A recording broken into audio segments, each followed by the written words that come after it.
Hey guys, welcome to episode 258 of Foreplay Animecast. We are in the thick of the fall 2024 anime season, and we are starting off. Well, we are, I guess, on second part of our reviews, right? We kind of did a initial impressions, I would say more than reviews last time around because we only had one episode of each anime series, and that's not really something that we can call for a review, but definitely some pretty decent impressions, plus or minus a few hiccups, I think, uh, in some of the series. But anyways, I am your host, Spire, and with me are my compatriots, Dark, Hello. Near, So, Toast. Ah, All right, well, let's go over our 2 weeks very briefly, starting with Toast. How have your 2 weeks been? I saw I saw some cars. wow. Nice. I saw some expensive cars. I posted them like earlier. Last week, maybe. Yeah, Yeah. Do you like going to auto shows? I wasn't at an auto show. I was just at a Where did you see it? I was just at a family gathering. With, Oh, okay. well, family, as in my extended clan, lineage family, aka The clan. clan, I guess. Yeah. So yeah, Okay. that was if I counted it correctly, it was over $1 million worth of cars. So that was cool. Jesus Christ. Yeah, the Rolls Royce Phantom over there, that's what, 500? It was a McLaren, Mustang, and a bunch of Corvettes. That was cool, I guess. Mhm. So yeah, family. It was a clan gathering. It was cool, I guess. Anything else? Uh, wow, what did happen in 2 weeks? Plenty Sparking Zero. Fucking Zero That did come out. is pretty kino. You guys see the drama involving Sparking Zero? What the Yajirobe got nerfed No, yet or no, Yajirobe's the same as usual. It's between Dragon Ball content creators. Oh wow. what about him? Me They and my people I always people got follow upset Dragon that Ball the content certain creators. bigger content creators got the game maybe like it wasn't a month early or Whoa. so, Well, and they've been okay. Well, posting actually, footage. that's like A month really. That's early? That's really early. crazy. What the That's fuck? crazy actually. A They week got early is one thing, Also, but like to be was it a posting. month, 2 weeks? I don't know. It was a Either while. way, that's a long ass time to be like posting fucking They videos on didn't. it too. Yeah, they got an early uh, test copy, and they were playing through it, and some of the smaller content creators got mad that the bigger content creators are posting all this footage, and they're like, "Oh, now we won't get a slice of that pie, or we're not eating, or whatever slang they use nowadays is." Because I'm like a little bit it's split because on one hand, like that's an actual thing that does happen, like the content creators getting early stuff and people fighting over it, blah blah. But on the other hand, it's all like That is a long ass time. My only a thing is month just that is early a is long crazy. fucking like even 2 weeks like more than a couple days to a week is like fucking crazy. yeah. and Because then they'll also have a lot of time to kind of just put out that advanced information, so Yeah, I mean a plus they'll little bit also just start awkward. fucking spoiling stuff. Like let me if see. you're not Yeah, yeah, NDAing that, exactly. that's crazy. Yeah. 1 month ago. So yeah, roughly 1 month ago. Mm. So Yeah, it's a little bit. I mean, it's so pretty yeah, messed up, but yeah. is it though? Okay. Because these were the same people that got what invited to Bandai Namco Studios early, and then got test footage even earlier than that. I mean test footage I feel like is fine. Yeah, The I mean that's whole Yeah, the pretty whole normal. ass game Is is the like release, kind of the actual release crazy. is different though. Yeah, exactly. And I don't even mean that from like a fighting game standpoint. I just mean that from like a fucking just like having the game in your hand standpoint. Like that is nuts. Yeah. Yeah, but they Yeah. couldn't go online or anything. It was just, oh, we're just gonna show Yeah, off but I like mean, these yeah, matchups. But exactly. But if they can like cut content and stuff, that's like a crazy amount of time to be giving people. and then there was this whole debate, like like how like free use of their footage, whether or not they could use their footage, and most people, some of them were like, yeah, you can use my footage, to upload reaction videos and whatever. And then some people were not, so that was fun. Good old YouTube Yeah. creators fighting against each other, that kind of thing. But yeah, Sparking Zero is pretty cool. Okay. People Pretty good. people will learn that when you do the team mode, you got a max of 15 DP. What do they call it? Destruction points. I'm going to call them dragon points. And each character Yeah, counts it's a as point-based team kind of thing. Yeah, it's a point-based team kind of thing, and which I think it's a good thing. Yeah. people learn pretty quickly that you can't just have a Whis or Beerus on your team and only go with one character. No, you gotta Yeah, yeah, better to yeah. fill out a full roster, even if it's under 15, just rather than Yeah, relying that on actually does fusions. happen. That actually, like, the point-based system is like an actual proper thing that happens even in something like, more proper or traditional rather fighting games like King of Fighters. So I think it was a good idea for them to just be like, yeah, here it is, an official format to make things easier. Honestly, it was a good idea for them. Yeah. And people were complaining that why do I only get one character and this guy gets five? Well, maybe you You should picked fill the out most your team powerful more. character, brother. Yeah. And it's like, why are some characters stronger than others, and why do they cost more? Well, gee, Budokai Tenkaichi / It's Sparking. literally an entire series about power levels. Like, Yeah, Yeah, dude. exactly. Hey, Very man. curious.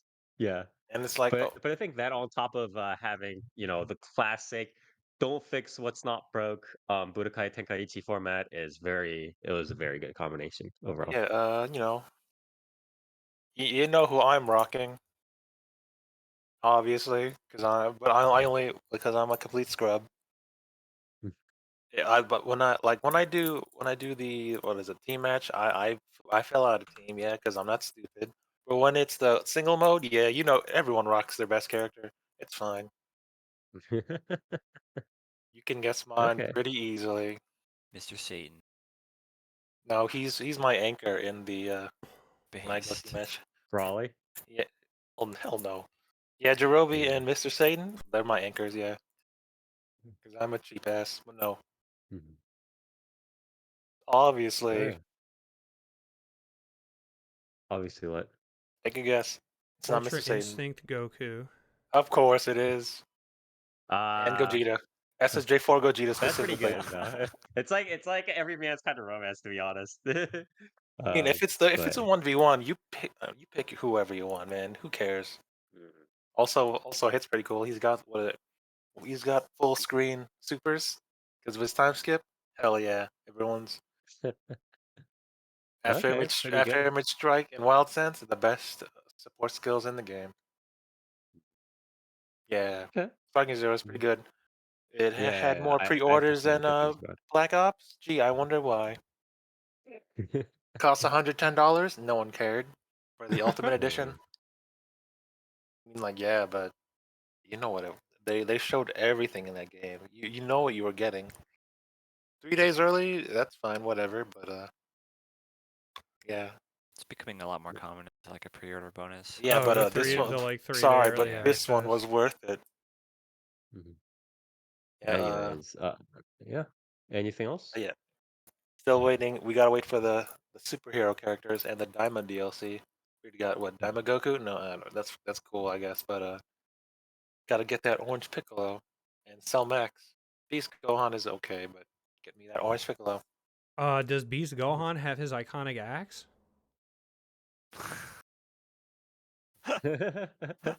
Maybe. He Goddamn it. probably doesn't. Anyways. Yeah, they gave Beast Gohan for some reason a fucking an axe in Fortnite, Yeah. Why? and I don't know. 'Cause They couldn't pretended think of like anything else. yeah, they acted like this was like a thing, and I was like, does Gohan get an axe? That's kind of cool. And then people were like, no, he does not He get has the an fucking axe kick. axe. Sure. The hell is that? Anyway. That's isn't that just that's what they couldn't get Kratos, so they're like, okay, We'll give Gohan an axe.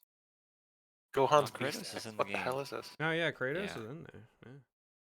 Did they just reskin the Anyways, axe? I No. yeah, I do want to move on.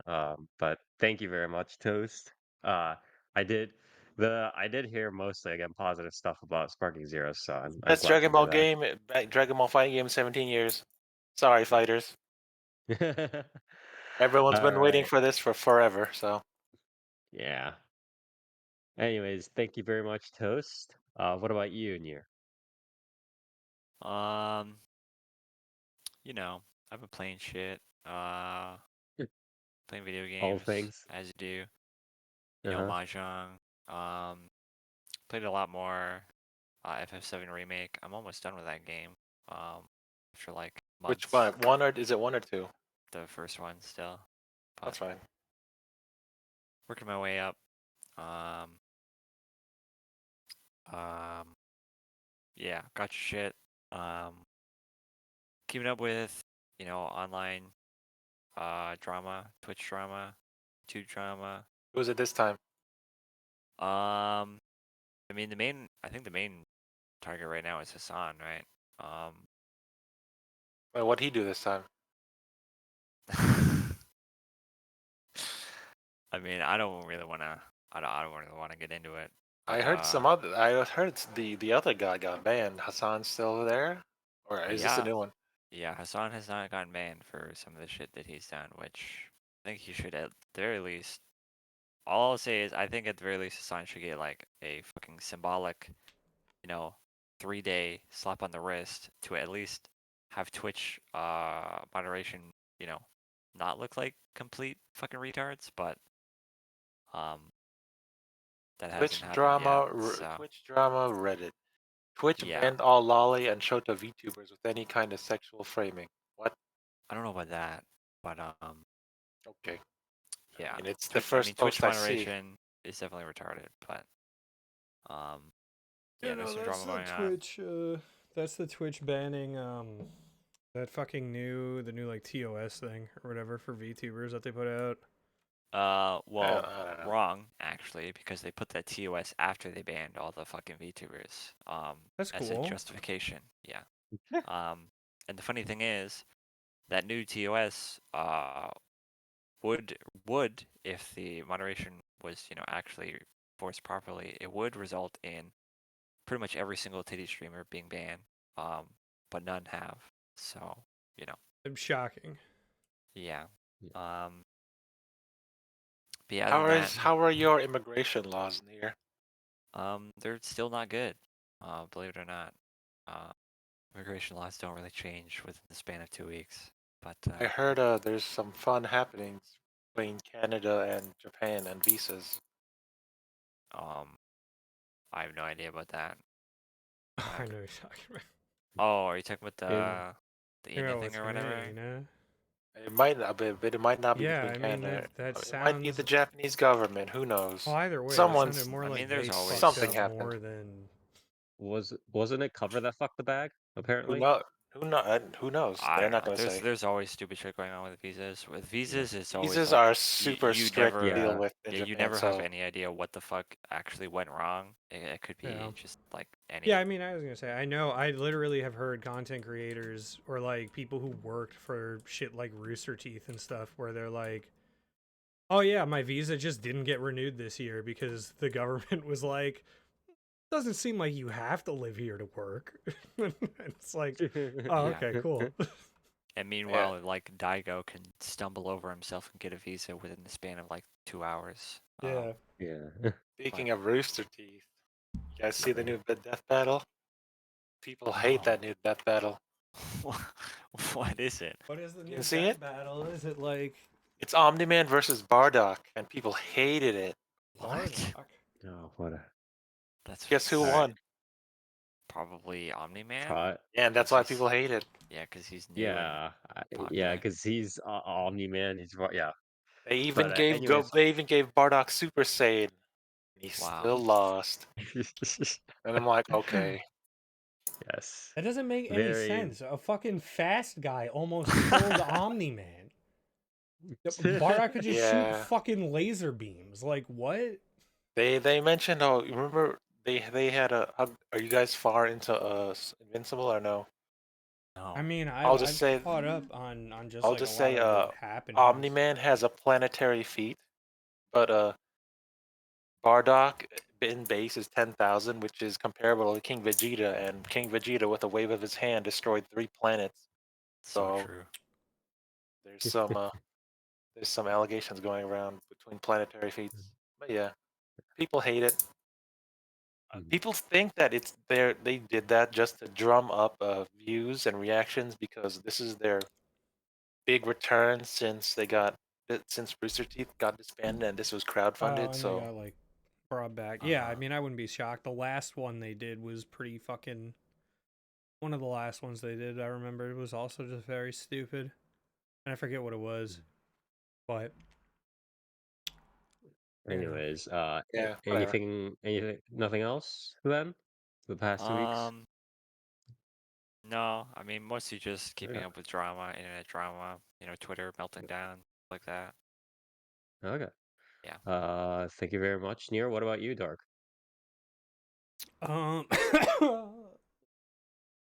Um, nothing really. Just been keeping up with anime, MMOs. Oh, Dark, are Um, you going to be at Times Square on October 23 oh, at why not? You should I be don't know there. what that's for, Uh, but I will you not are go. you are 2 hours in front of me, right? I don't know. It's ten Ahead, it thirty. should be 1 hour, Probably right? one What time hour is it over ahead. there for Central. you? Ten Yeah. thirty. Okay, you're 1 hour ahead. So around midnight, so Wednesday, or I guess Thursday, October 23 at 12:08 a.m. You should be at Times Square. Why? You get to see an auto message. Wow. Yeah, I'm gonna go Wow. ahead and not do that. It's Wait, like at it's 12:08 a.m., dude, that's so fucking stupid. The trains probably are only running on the fucking hour after that too. So see, like, Auto Chan's 15-second birthday matches will or be two displayed at the hours.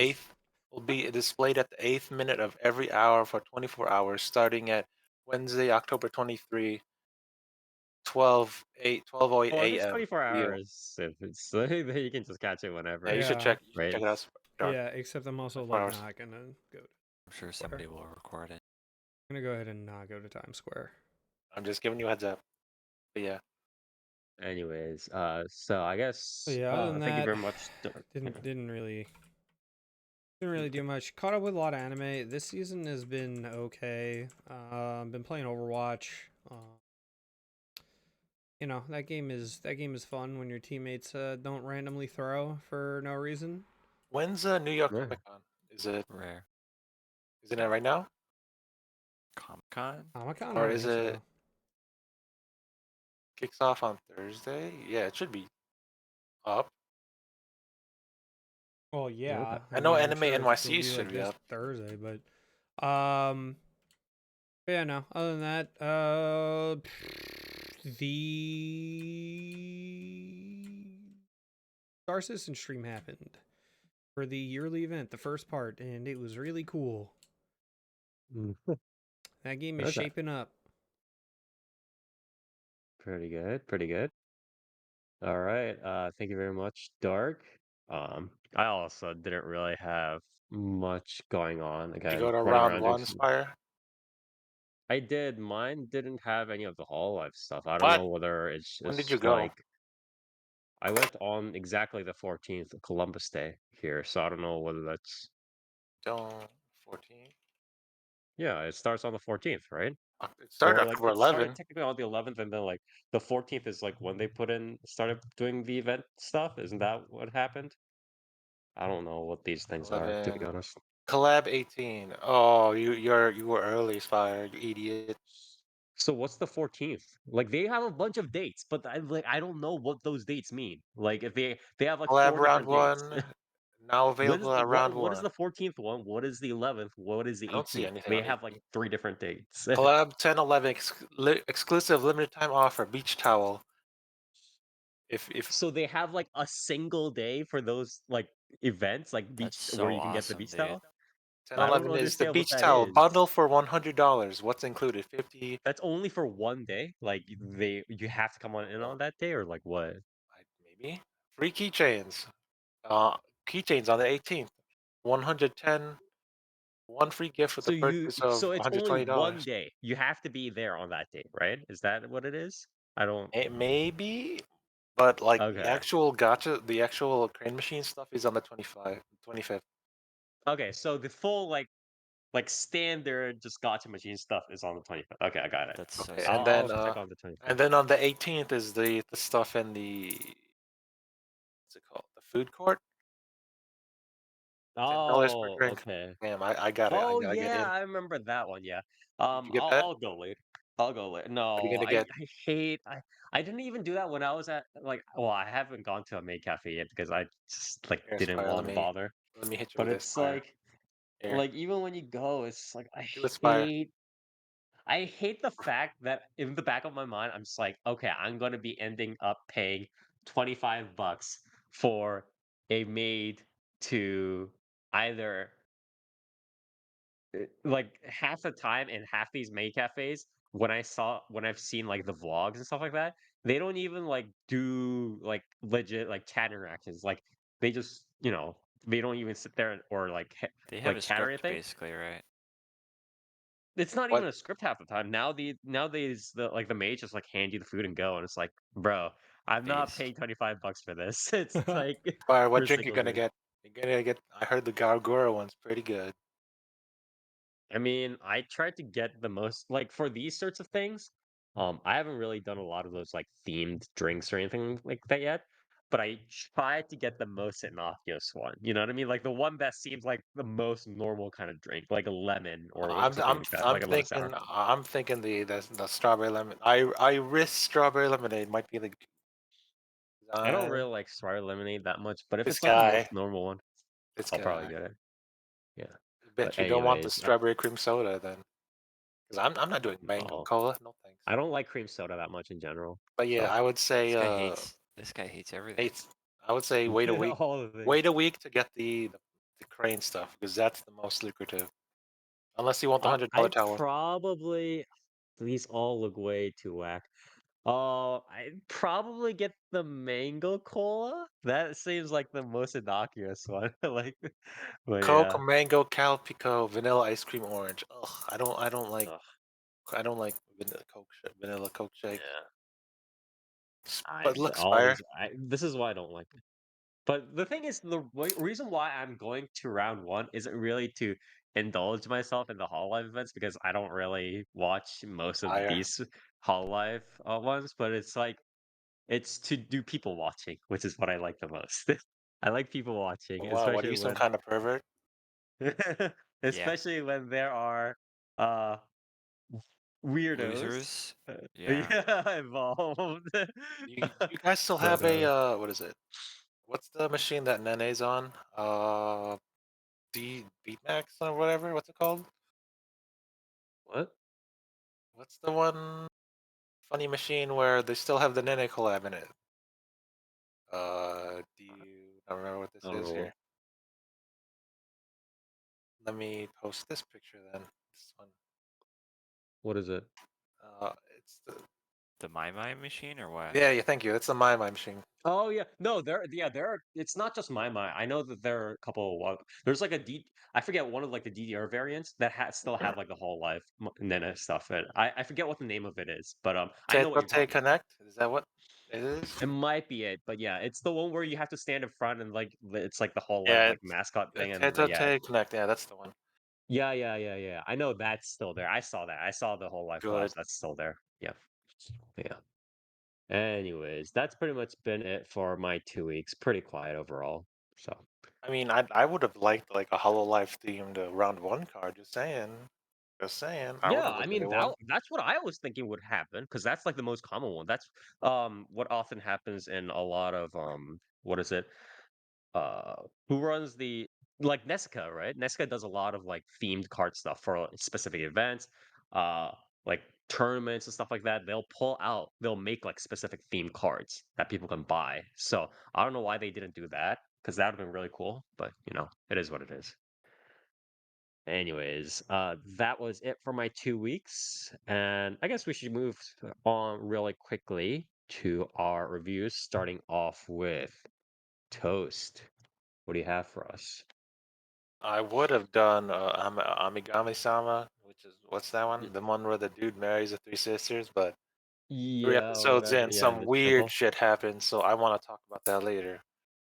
Okay. So, what am I covering? What's it called?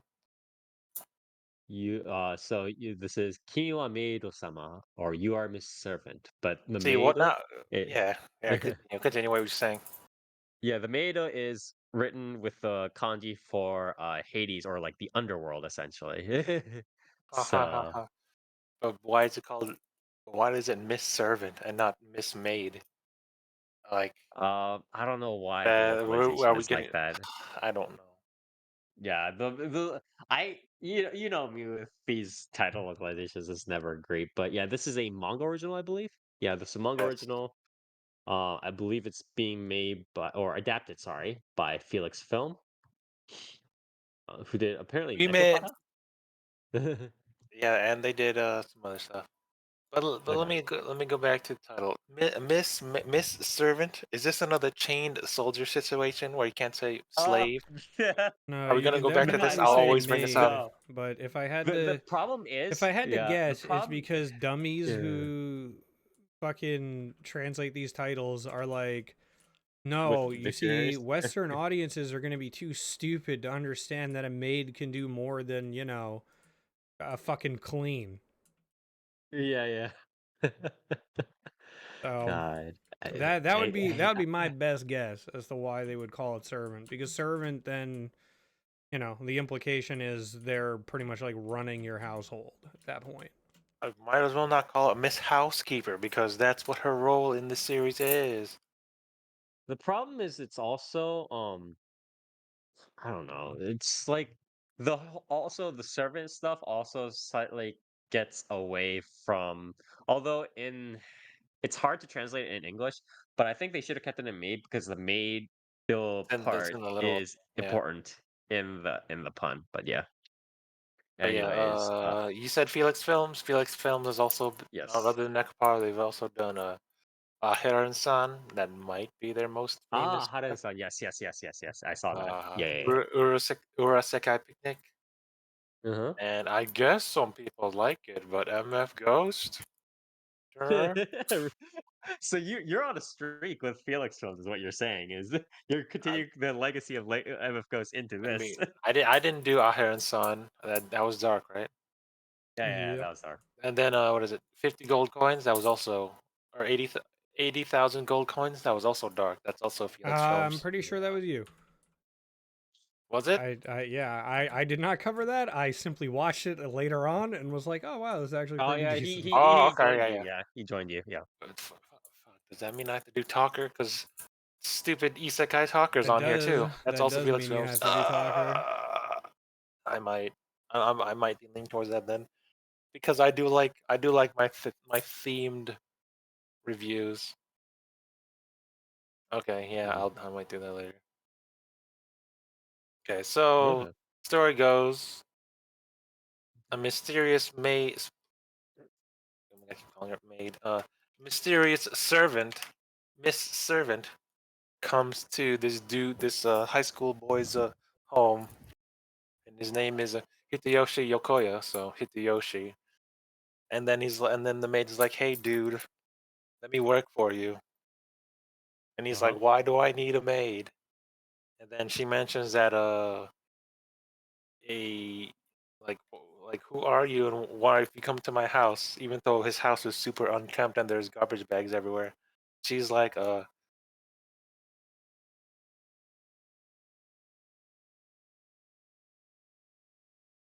Yes. Yeah. what's the famous quote? Okay, I am your father's brother's nephew's cousin's former roommate, kind of thing. You know, Oh, okay, okay, yeah, like yeah. that. That's the Spaceballs reference I just looked up because I'm topical. But yeah, she's like, I guess a distant relative. My former master said I should take care of you, and he's like, no, no thanks. You're a weird maid. What do you do? And she's like, oh, I specialize in assassinations. He's like, "No, I don't need that." And she's like, "Oh damn, I guess I'll leave." And then she leaves, but then she forgets like a bell at his house, and then as she's walking away, the main character Hitayoshi, Yokoya Hitayoshi, he's like, "Hey, Miss Maid, or sorry, Miss Servant, you dropped this," and he goes running into the street to catch her. Guess what happens when he goes running into the street? Truck, car, Yeah, hell yeah, he gets hit by a truck. almost gets isekai. Yeah, He just does kidding. The not get maid hit by a saves him. truck. Yeah, the maid. Sorry, I keep calling her a maid. I'm sorry. The servant, The Miss, servant, the yes. Miss Servant, gets him out of the way in the nick of time, and he's like, "Oh, I guess you saved my life, or what is it? I owe you my life, so I guess I could hire you as my Miss Servant." So that's Okay. basically it. Now there's only 2 episodes that I've seen, and that's What's about it. the so like putting obviously because the first episode is more about setting up the entire thing. In terms of the second episode, what's the balance between, say, an overarching plot, or is it more episodic, or what's the slice of life drama? What's the balance here? Uh, in episode 1, there was, I guess, they do stuff. It's trying to What sort of stuff? miss miss servants all like, "Oh, I'm an assassin. I'm cold. I'm cold-hearted and whatnot." So, but then So is that like Hitayoshi a shows her dude's some purpose? warmth, and she's like, "Oh, this warmth is kind of cool." And he was like, "Oh, hey," he was like, "Oh, hey, do you like tonkatsu?" And she's like, and she was like, "I only eat for nutrition purposes. I don't care about the taste. This tonkatsu is okay, I guess, but there's some warmth." And he's like, "Oh, you should try this one, this tonkatsu sauce." And she's like, "Why would I care about tonkatsu sauce? Never mind, this thing is delicious." So now she likes tonkatsu sauce. So that's a cool character trait. So it's a lot of it's sort of what we talked about during the previews, right? Or what we predicted during the previews, where it said it's a lot of, oh, I'm a cool, quiet maid who knows not very emotion because of my past or whatever. But then the protagonist shows her how these warm, fuzzy, regular slice of life Shows her stuff can how to happen, and become she's like, human and not an yeah, yeah, assassin. Yeah, exactly, exactly, yeah, yep, all right. yeah, And then episode 2, they found a dog. yeah. I was like, "Oh, yeah, we must take care of this dog," and that's cool. Dogs suck. So this is it is episodic right Yeah, now is yes, okay. And do you think that you obviously haven't read the manga, but do you think I that read the manga. it's shaped? Oh, okay. Yeah, Well, that's why I mentioned this series because okay, well, does this stay pretty much all episodic, or do you in the anime, or I guess in the story, does it kind of is there an overarching thing that pushes in eh, afterwards? they're the other than the slice of life with Yoshi and Miss Unnamed Maid, but Uh, her name. I mean, I don't even remember who it was in episode 2, but I, her I believe he named her Yuki because she made this whole thing about, "Oh, I'm a cold assassin and I don't want to be called a cold name," but yeah, oh yeah, he gives her a name. But so yeah, he gives her a name Yuki because she's like snow, but whatever, double meaning. okay. Because You she was born on a record-breaking snowy day, Mhm. just like Raiden. One even what was it? It even rained on the It day I was rained when I born. was born. Hell yeah! You were the lightning in that storm. God, that whole You were monologue is lightning in that rain. fucking Yeah, like the but yeah, sexual tension in that scene. Anyway, but yeah. He calls her Yuki because she's beautiful like snow, and he likes snow. And he finds snow warm, I guess. And I'm like, that's cool, I guess. She's it gets double entendre because she's cold, like she's a cold-blooded killer, but now she's warm like snow. Sure. Mm. Do you like this? Yeah, I like the series. Um, yeah, I'm not saying the series was like bad or anything, it's like that, but do you like this sort of hmm like setup slash tone better than something like Eh, Maid the guy I see. Like recently, my maid is suspicious. You remember that series, right? you mean that Um, Shota series? No thanks. yeah. No thanks. It, I like actual women. Or I don't like Shotas is what I'm should say. I should say okay. because the age discrepancy is not that big in that series compared to this one. Mhm. Because You had that no, backwards. that's is it? Yeah, No, sure, I mean you said that backwards. The age discrepancy sure. here is not as big. Yeah, because he's in high school and uh, I guess spoiler Miss Maid is what or Miss I keep calling her Miss Servant is 21, so it's not that big of a deal. I guess. Okay. Uh-huh. But yeah, so far there's not much go on, but Yeah. later What on, about? Yeah. later on because it's teased that she's an assassin and that she has ties to the underworld. She is Yeah, that's what a I was sort cold-blooded of killer. It implying, will right? It's pop like, up later yeah, in the yeah, series, yeah. and his So how? connection to the underworld as well because Yeah, her it's kind of previous I don't. master It's specifically it's told her to yeah. I want do to it. ask you more questions, but it's like a little bit hard for me to do that without me being essentially spoiling the series, right? But is there? Do you like the amount of serious versus not like, more slice of life, more fuzzy warm kind of stuff? Do you like the balance that the manga has taken when you read it? Well, yeah. I mean, so far Okay. it's the easy slice of life stuff, but there's some cool action battle shonen stuff later on because I'm a nerd like Mhm. that, and it's pretty good. Okay. I Okay. like her so far. I like her. Her weapon of choice is up my alley. I will. Her Okay. her main weapon of choice. It's So far she's using throwing knives, but that's not her Mhm. only weapon. One should say. Mm. What else? Visually, it's pretty good.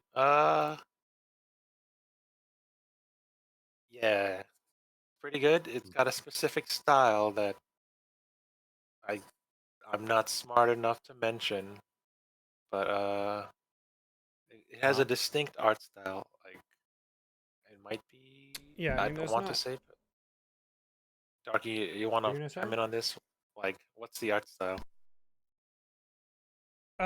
I mean it's weird in a lot of ways. Like a lot, sometimes like the lines are a bit thicker at times. It's a bit blockier as well at times. Um, which These is aren't odd because exactly like the negatives, cover but art, yeah, the cover art does not really reflect um the kind of style it has. It's like almost inky in a way in some shots. It's pretty Mhm. interesting for the yeah, especially for the type of show it is.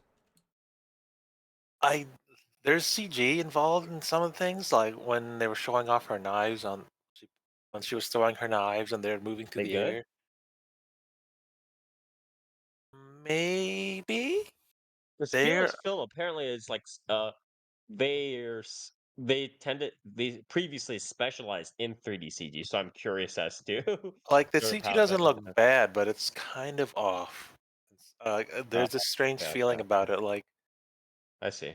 it might have been enhanced through AI, is what I'm saying. I'm just throwing this out of my ass, but CGs, there's just something off with the CG, not in a bad way. It looks fine, but I don't Hmm. know. Okay. Maybe that's just me being a weirdo, but yeah. Otherwise, it's pretty good. What How's else? OPED? Probably one of the best of this season. Just saying. I posted the opening. Okay. Did you peep it, Spire? Look at No, this I Yeah, I would didn't. user. highly recommend it. It's actually like Pretty shockingly Oh, good. this one. Yeah. interesting Okay. and Yeah. and entertaining. Like, It's The storyboarding is good. Oh, dang. yeah, I mean, Okay. pretty much everything Oh, about it is dang. very What the solid. fuck? yeah, This is good. it's Oh shit. Autozuri What the by fuck? Tricut. The opening's pretty is a pretty visual spectacle, that kind of thing. It's pretty good. Okay. Okay. Okay. Okay. Okay. Okay. This is good.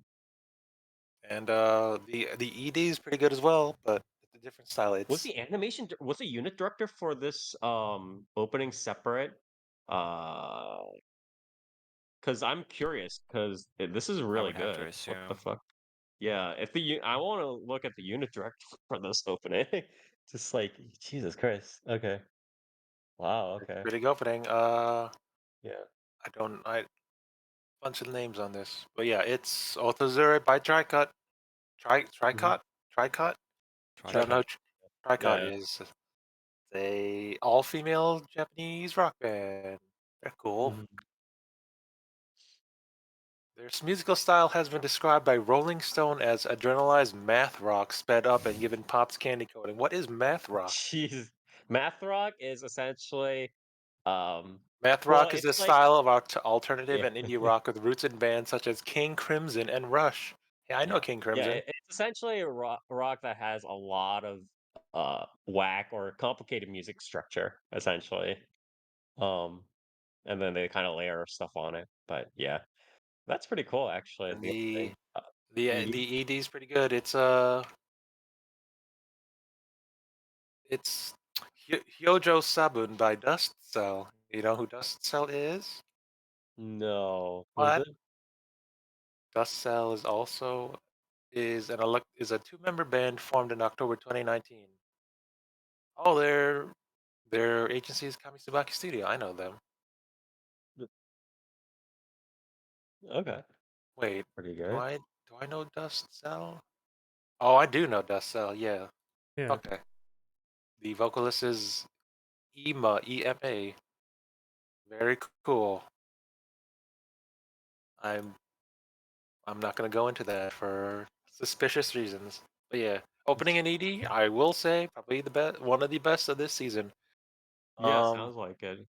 what else was pretty? It's like what is it? Blue Box. Blue Box was also a pretty good opening this season too. Blue That was Box the are Higadon opening, right? Ao What no was that the Hako. Higadon opening? No. Yeah. Yeah, Which sure. opening was that? Uh, let me pull it up. Blue Box was it was Higedandism. Yeah, Yeah, yeah, same blue. because Yeah, I yeah, yeah. remember you talking about it now. We looked it up. Yeah, it was Higadon. Pretty good. Yeah. So Mhm. for two, and Okay. while there, I might as well make the voice actor comparison. Yuki, aka Miss Servant, is voiced by Ueda Reina. Do you know who that is? Never Lena? heard of her. Yes, I do Ueda know who Reina, yo, Lena it's is. That I new want up to and comer? 2020. Yeah, Yes, the random breakout star. because the main female role in Blue Box, Chinatsu, is also voiced by Ueda Reina, so that's cool. 2 for 2. Nice, nice. 2024 is the year of Ueda Reina because she's also been doing what? So she's in Suicide Squad as Fionn. I don't know who Fionn is. Maybe the princess. She's a Shizuku in Solo Leveling, and then in the Code Geass, weird. I don't know. Is it a spinoff? She's uh, she's Was Sake yeah, the rebellion. Sumeragi. Yeah, Yeah, yeah. sure. Oh, So yeah, pretty and good. then so Uede Reina's pretty good, and then Yeah. Yokoya Hideyoshi is voiced by Kumagai Toshiki. Who is this baby Kumagai, face? okay. Yeah, yeah, I remember He Kumagai. looks pretty new. The, huh? His only role I notice is Yu-Gi-Oh! Go Rush as some guy. He's Okay, done like I think he's done a decent amount of stuff like you know how a lot of voice actors kind of do not fall off, but like in the back they make a lot of money doing these sorts of like BL, like 2D idol mobile game kind of roles.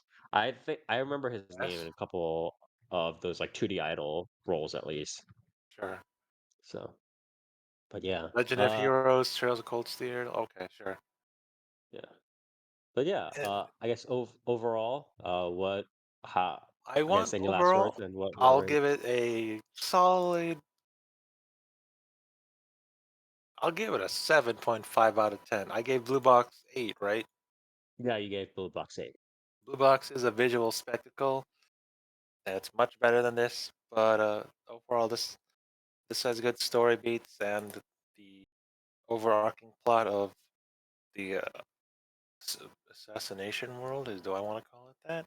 Sure. The assassination world is pretty unique and interesting, and how she and the dude have some ties in it and whatever Okay. that haven't been brought up yet, but they will be later on. But yeah, I was looking forward to this series, and I want to say I'm not that disappointed in it Mhm. so far because it's a slow burn, Yeah, yeah. slow slice of life till we get to the good action parts. But yeah, 7.5, I'll recommend it. Okay. All right. Well, thank you very much, Toast, for covering Kimi wa Meido-Sama. It was kind of on my watch list too, and I think I'll take a bigger look at it, or at least go through the manga when I have time for this. But thank you very much for helping to cover it. Again, this is Kimi wa Meido-Sama, also known in the English localization as You Are Miss Servant. This is a manga original that was adapted by Felix Films. So, if you do like this sort of kind of classic guy meeting this kind of more kudere girl who learns to live, laugh, love kind of stuff business, but also with more, I She's just guess, like your forger. yeah, but with a later bigger story. If you kind of do like that traditional structure, please do check this out. Next on the line, we have Dark. You have a certain series for us. Yeah, I sure do. I have How I Attended an All Guys Mixer. Uh-huh. This is a web manga original. This is being done by Ashi Productions, Yeah, Ashi Productions, I who's believe also they doing know for doing a lot of 365 Days to the Wedding this yeah. season. They usually do a lot of second and in between animation stuff like that. But obviously occasionally they do head their own or they do are the main production companies for at Yeah, least it a seems couple of like series. they're like starting to dip their toes back into it because it seems like for a while they were not really like the head studio for Yeah, stuff. yeah. Um, They have on you know, off stuff seasons like I think. But yeah. cool. But yeah, so this is a series about our main characters, which are three fellas. And they get invited out to a mixer by one of their college friends, and she invites them to a mixer, and when they all show up, it's three dudes sitting at the table. But they're not. It's actually and her three friends that just got off of work working Tomboys. at like a cross-dressing theme bar. Yep. And yeah, and from there, I can't even say hijinks ensue. For the record, I have watched all 3 episodes of this, and it fucking sucks. um, So can I ask a real quick thing? I know we tried to predict in the preview, and I unfortunately I would like to apologize to the listeners out there. I did not look through the trailer sufficiently enough, and we found that later in the trailer in the description that this was about again these cross-dressing girls, right? So I just want to ask, is the focus about cross-dressing like tomboy fetish? Is that the whole kind of shtick for this series, or no, oh, is you the want me to shtick sum up something the else? shtick? You want me to sum up the shtick? Yeah, You yeah, want me? go Oh, you want me to do that? Whoa, these girls, they're dressed as guys. What is that? Gay or something? Whoa, crazy. Really? I thought because Whoa. I think because I was thinking when I was looking at the trailer more thoroughly and I found the premise and we were talking about it, right? I thought That that they might do something with it? Oh, yeah, when I because if they well. just did a tomboy fetish, that would be perfectly reasonable, Yeah, I right? mean, That that would like be fine that's a thing that too. we've seen I before. mean, even if Yeah, it yeah, was, yeah, exactly. either that or just like, I mean, because like the most you get out of this is like, oh, they'll be talking to each other. Like literally, like even in episode 3, it's just the same. Okay, so there's like 3 jokes this show has, right? The first one being the main Uh, characters being like, oh, what the heck? These girls are cute when they're girls, but now they're dressed as guys and they're hitting on me, but I'm still getting flustered. That's crazy. Whoa. Whoa. And then the second joke is onlookers being like, yo, what is this shit, gay or something? what? So are And the then the main third relationships joke, and then the between third joke. Hold on, let yeah. me get to the third joke. The third and only fucking joke is, wow, these girls that are dressing up as guys are like fucking hotter than me. That's crazy. What the heck? They're so popular. And yeah, and that's the third joke. At least as of right now, there is an hour of content out. So if that's what you want to fucking watch, you can go ahead and watch that. You might be asking yourself, at least, or saying to yourself, well, at least we'll get some, like, you know, romance shots or something like that. And you'd be wrong. You'd be a fucking idiot if that's what you thought, because you get about 3 fucking minutes of any sort of like flustered romance shots in the 3 episodes that are currently out right now, and the audio visuals aren't even that immaculate in them. They don't even really hype them up that much. You get blush. That's about all you get for those scenes. Studio is this? What studio is Um, this? Oh, this is sorry, you said Ashi. Ashi Yeah, Productions. this is Excuse. Ashi Productions. Fucking. Oh my god, really? What the? Yeah, Are they dropped the fucking ball on this. As hard as you ever could imagine. And that's without taking into account the fact that I'd have to go in and time it, but I would say maybe 75% of this show, or what feels like 75% of this show, is done in an SD, like a chibi art style anyway. Oh, just Like because they're trying to have like comical dialogue, or yeah, like and it cutesy would be comical fine. It dialogue. would be Yeah, all that. fine if it did it every now and then, but holy shit, dude. It is like 90 fucking percent of the show. I will probably increase that percentage as I rant further. In all reality, it's got to be at least 50%. Which is fucking insane. Especially for a series that's supposed to be like this, because you would expect one of the main crabs to be, you know, those scenes where it like hypes up or like picks up the budget in the animation and goes like, you know, goes ham. But yeah, that straight up just like does not happen. So it is rough. What are the main what are the main relationships, are if any exist? What are the main relationships between like the girls and the boys?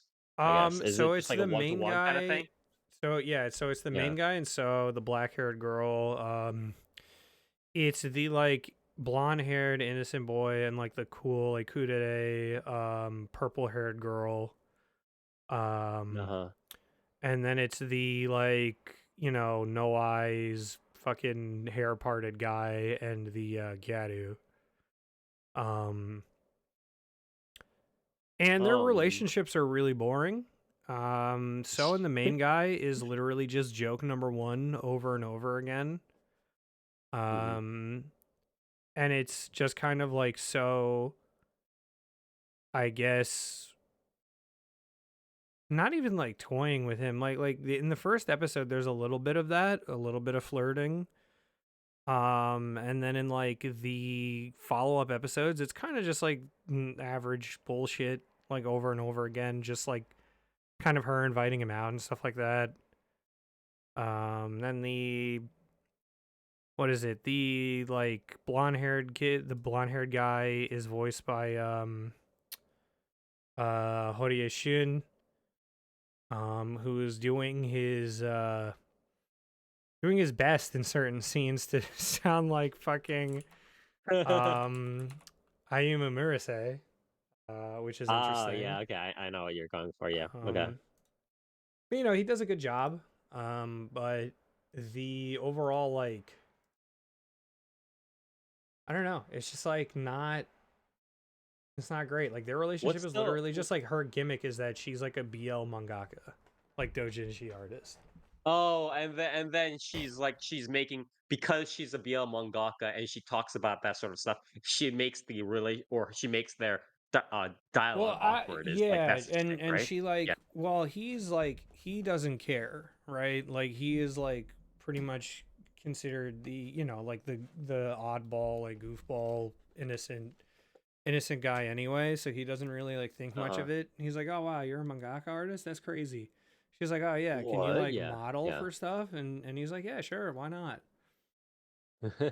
Um, and their relationship is probably the most interesting. The third relationship really is like, I mean, it's the third relationship so far has been like nothing with the Gyaru. Like, it's really fucking nothing. It's literally like the main guy, not the main guy, the hair party guy being like, "Am I gay? What is happening? What? What?" God, I didn't like this bob hair. Is it Yeah, making me and like gay? for Yeah. and a fucking hour of this shit has made me want to like gouge my fucking eyes out. Want Like to get fucked in the ass.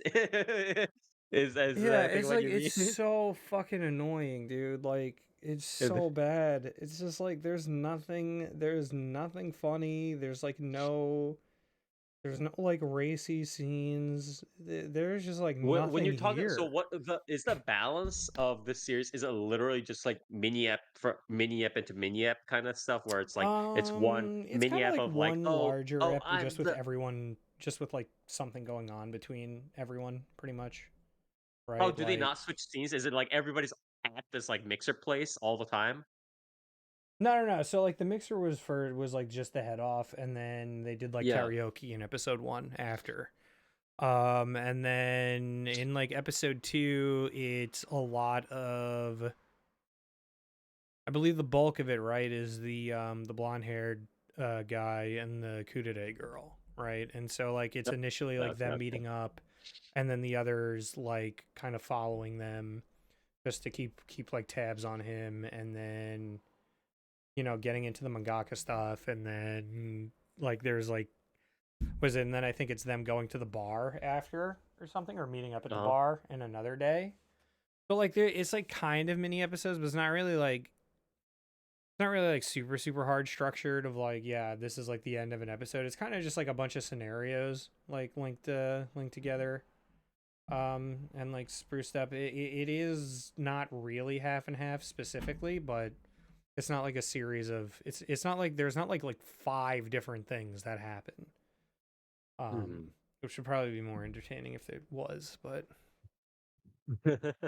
yeah, but yeah, it's like That's 100% really comedy. It's really really well. annoying. It's like the comedy part isn't the bad part, or like isn't the bad part. It It's the is. fact that It is. I mean, it doesn't have to. I mean, it's not that the fact that it is a comedy. It's just the fact that like it's yeah, just yeah, exactly. It's just the bad comedy. like yeah, and like it's like you could do Yeah. that shit for like one episode, dude. Maybe not even, honestly. It was getting fucking old by the end of episode 1. Like you could do that for like a couple jokes as it, bro. Like It's like we could seeing the not. Komi-san skit, but like times 3 and like all episode long, right? Yeah, It's it's like like, over and dude, you over. cannot be hitting me with like in episode 3 we're doing the thing of like when they're in public, like girls fawning over the cross-dressing girls. Like Yeah, yeah, what? yeah, yeah. How the Like fuck are we you have to space still it out. Even if you're gonna do it, you have to space like it we out. do this? Like we've done this like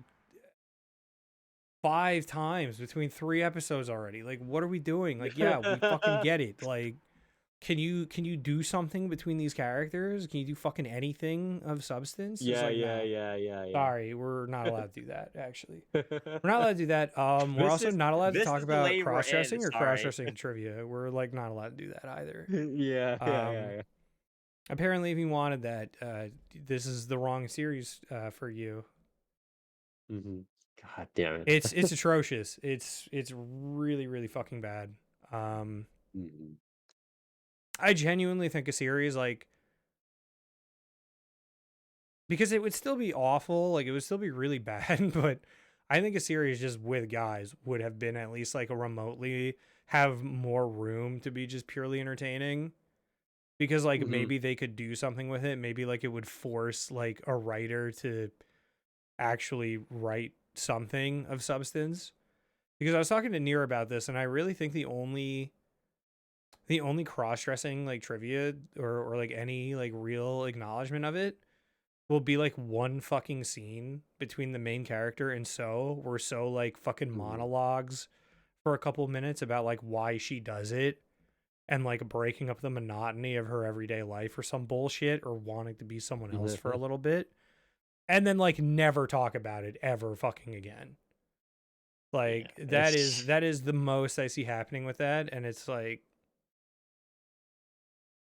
yeah, no, this series, like, there's nowhere for it to go. There's really nothing for it to do.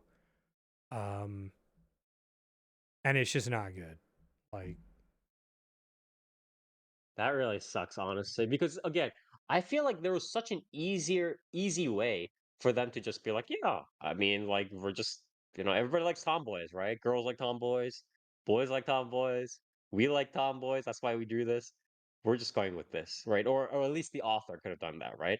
But it kind of, yeah, it I mean, kind of at least comes out like to if there this, were yeah. more, at least if there were more like flirtier and like racier scenes, like that would break things up a bit. But like you don't even get that. Or like it doesn't It even necessarily have genuinely, to it be like honestly, racier a scenes. It lot of just needs this. to be like this thing, tomboys. Like I yeah, just mean, I focus on that. Yeah. guess, but like this is like, I mean, because this is obviously like going beyond just like tomboy, right? Like this is straight up Well, in the I mean, territory of it's just not like even full on like yeah. Like the them playing extent of male it is roles and one everything. thing. But Yeah. like, but that's what I'm saying. Where it's like, The structure who is the is this problem. The series structure supposed is to the be problem. for, right? Because this literally feels like if like you made like a homophobe write a fucking BL manga or something. Yeah. Where they were like, listen, guys, I don't want it to get too gay. I don't want this shit to look too gay. All right. Yeah. Like, what? Like, Because that's a as you bit said, it's much. like It's if like, the bro, one you made a time fucking the series one about like time. cross-dressing girls, and you don't have, Yeah. you literally don't have scenes that are like leaning into that. Like, you make other characters seem like that's what's happening, but then you show nothing of substance that would like be like, Yeah. oh, okay, this is like what I would expect from like a BL series or something. Like there's no shots like that go that Yeah. cheesy. There are definitely they try to get there, but it's still like the audio visuals and like the directing is so like plain that it doesn't feel like that. It doesn't even feel like it's hamming it up at all. It's just like there. It's again, the problem is even the shtick is like doing it again once in a series, we'll get that whole like ha ha yeah, like Yeah, yeah. I like mean, it's like, yeah, we're yeah, checking it'll off because boxes it's at that like the point. classic yeah, exactly. But it can't be a main shtick. It can't be your main No, it's like, because it's like, joke. what are we Yeah. doing? Like, what is this? Like, yeah, we get it, bro. Like, why do you think people are watching this fucking series or reading this shit? Like, what? Yeah, exactly. Just give us the tomboys. Just give us the tomboys. Just Yeah, yeah. or again, yeah, and it's like the whole dynamic of a fucking series like this is supposed to be like, I would have assumed, you're supposed to get your like BL licks in, essentially. Like you're supposed to get those Mhm. shots in, those scenes in, and then have the fallback dynamic of them being girls. And then Yeah. you can even get into the dynamic of that. But it's like, nah, we're just like not gonna do any of that. Because that'd be too gay. That's Can what I you mean. go Like, I over don't want the to. I audio? don't want to say anything like about this actual writer or author. Like, I'm not actually like fucking being like this is offensive. But it's like it's just not good. Like, it just feels like Yeah. it's like, why the fuck did you make this series? Like, it doesn't even feel like it's like, did you even want to do this? Like, this really feels like you wanted to do like a one chapter thing, and you were just like, yeah, I Yeah, guess I'll have to or make this a Yonkoma. whole It series. like a Yonkoma or something like that, right? Or something like that. Well, I mean, because Just it's like, like yeah, it's just like this doesn't feel like you wanted to even like tackle this subject matter like whatsoever. Like, so it's like, why did you do this? Like, what the fuck? mm, Why not make a yeah. series about anything else then?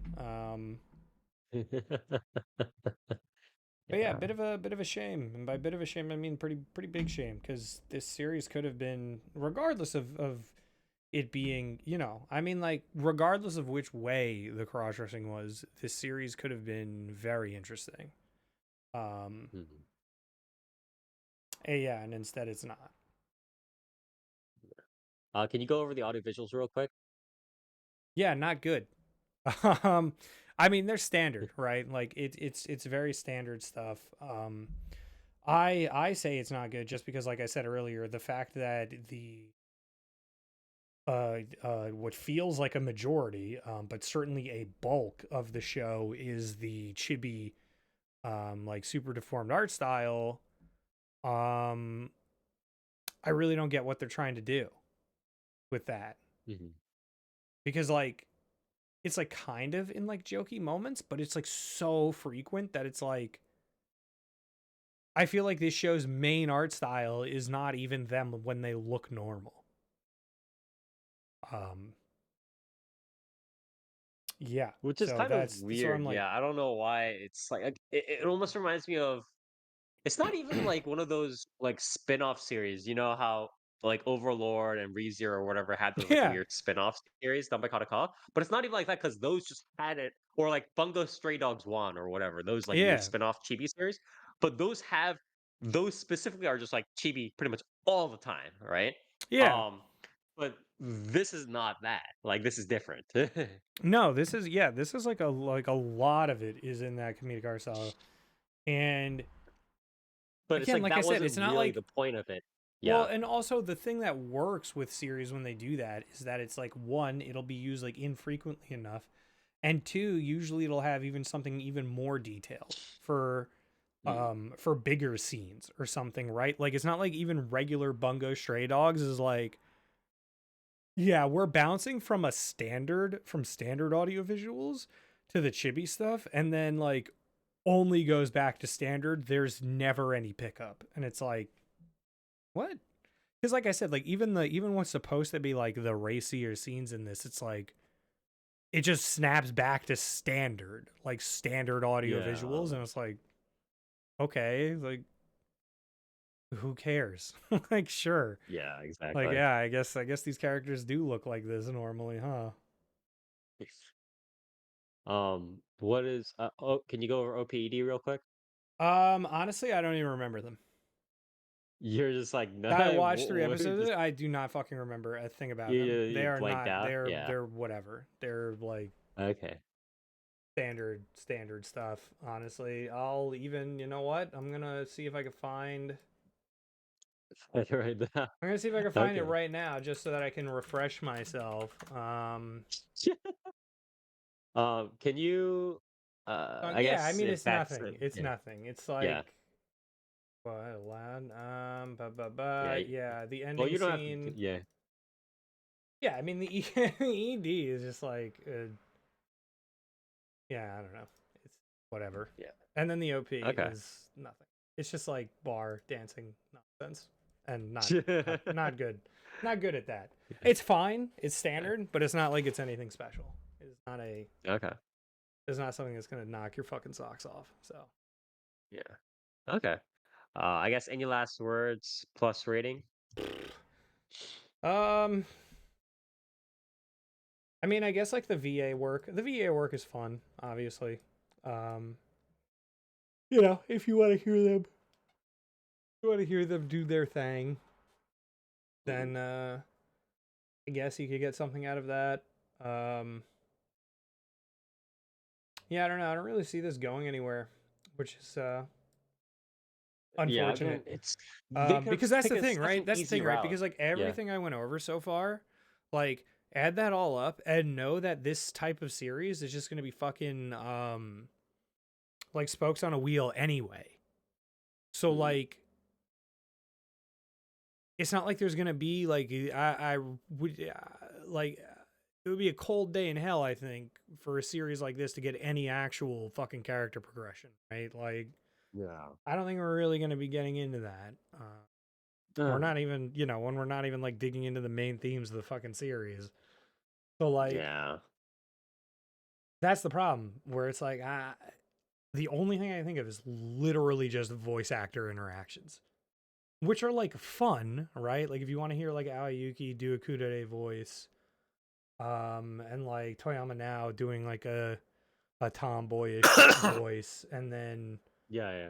Mikako Komatsu doing a Yeah. Komatsu Mikako. also Yeah. kind of a For kudere sure. voice realistically, like Yeah, I because guess like they're all kind Yuki of Aoi going is for like the kind of cross-dressing spacier. Ikemen voice, right? Yeah. Well, Kohaku, the like Gyaru is a lot more like tomboyish, right?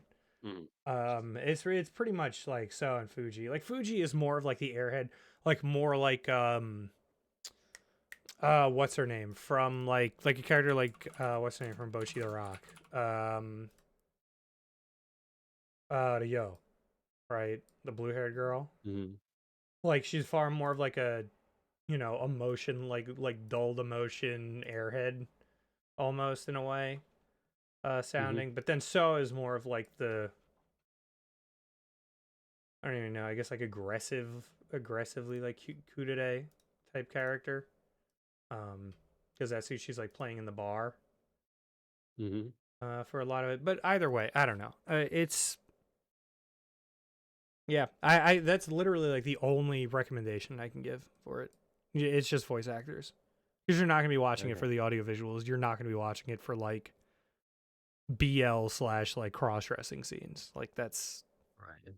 not gonna be the main meat for you. So Okay. you know, and you're not gonna watch it to laugh. Like if you genuinely, if you get laughs out of this series, like you really need to watch like actual comedies, because this is Mm-hmm. fucking not funny. Yeah. I don't know. I don't know. It's It's very unfortunate. Yeah. Uh, I guess I guess your what would be your mal rating for it? um I mean honestly, like Mal has this shit sitting at a 7.27. This does not. Like this is like, it's hard for me. I would say like I would have expected a show like this. I would expect a show like this. This is like a, which should be receiving like a 4 or a 5 on Mal, right? Like a 5 maybe. Yeah. Because like the What audio is it? visuals aren't like garbage or anything like that, but Mhm. like, oh no, it's like a 7.27 on Mal. This is not, this Jesus should not have a Christ. 7. Like even if you're looking at like Mal comparisons, like this shit should be like at most a very low 6. Yeah. So this is like a really weird Mal score.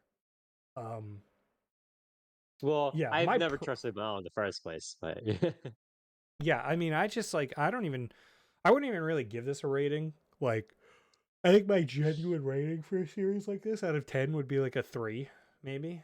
no. 3, maybe a 4. Um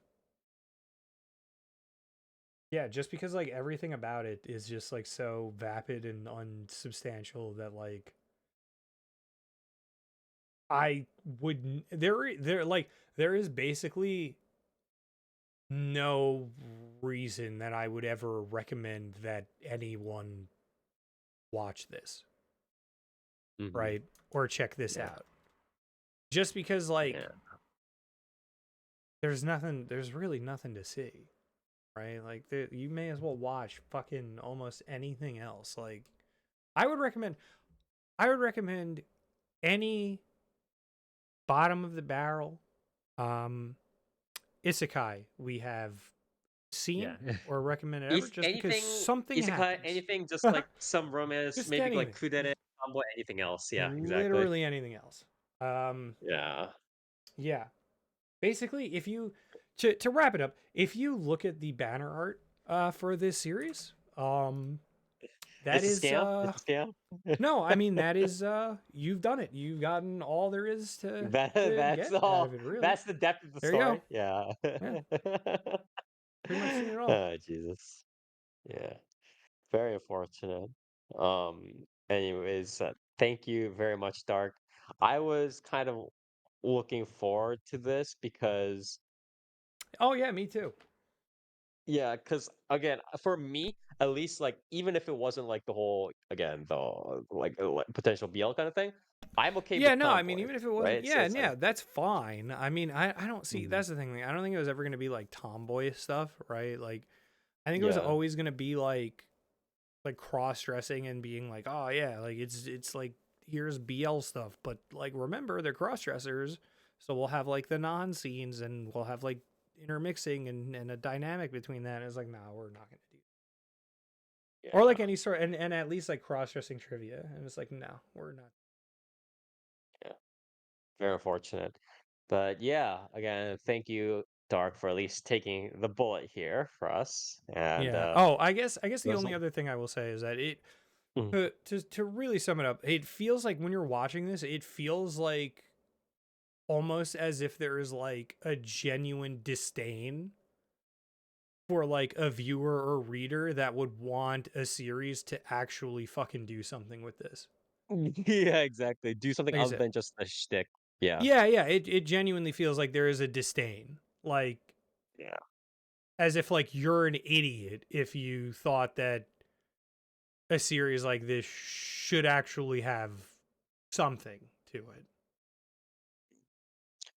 Again, very unfortunate that it kind of came this way, but apparently this also has live action. But To watch the live anyways, action instead. I'm gonna have to check out the live action and I'll get back to you, but yeah, I just think story wise this but is a bust. yeah. But anyways, thank you very much, Dark. And this was How I Attended an All Guys Mixer, also known as Yeah, 合コンに行ったら女がいなかった話. So this is a manga original that got a live action adaptation and then now got an anime adaptation done by Ashi Productions, again, usually known for their second uh in between animations, second key animation, stuff like that. But yeah, again, thank you very much, Dark. Very unfortunate that they the story kind of is like how it is, but you know, it is what it is. And next here, I guess I'll go next, and I have something that kind of was on at least for me, it was not a terrible premise for me to watch, but I don't know necessarily how much I hope I had for it. It is negative positive angler, also known as angler and angler. I think one of the other abbreviations, NegaGura. Yeah, NegaGura, I think was one of the floater around abbreviations, but you can Dangerous. just call it Yeah, Yeah, very, negative very positive angler. dangerous. Yeah, exactly. Uh, but this is an anime original, produced by Nut Studios or Studio Nut, who is the famous or perhaps infamous studio behind FLCL Alternative and Shoegaze, as well as, but Wow. they also did do stuff Woo! like Yojo Senki beforehand. Um, They have help from, I think, the Chiptune, which is like a known kind of background art 3D CG studio, as well as, 50 other subcontractors and helping out them out with like the standard stuff, second key animation, finishing animation, so on and so forth. The general main directorial production staff is a combination, is essentially Kazufumi Kirishima as producer, yeah, Kazufumi Kikushima as the main producer, as well as I believe Uemura Yutaka. Uemura Yutaka being a studio nut veteran, uh, helped direct or was the director for their FLCL alternative Shoegaze, but also did Yojo Senki, again, Saga of Tanya the Evil, which wasn't, which was pretty decent anime wise.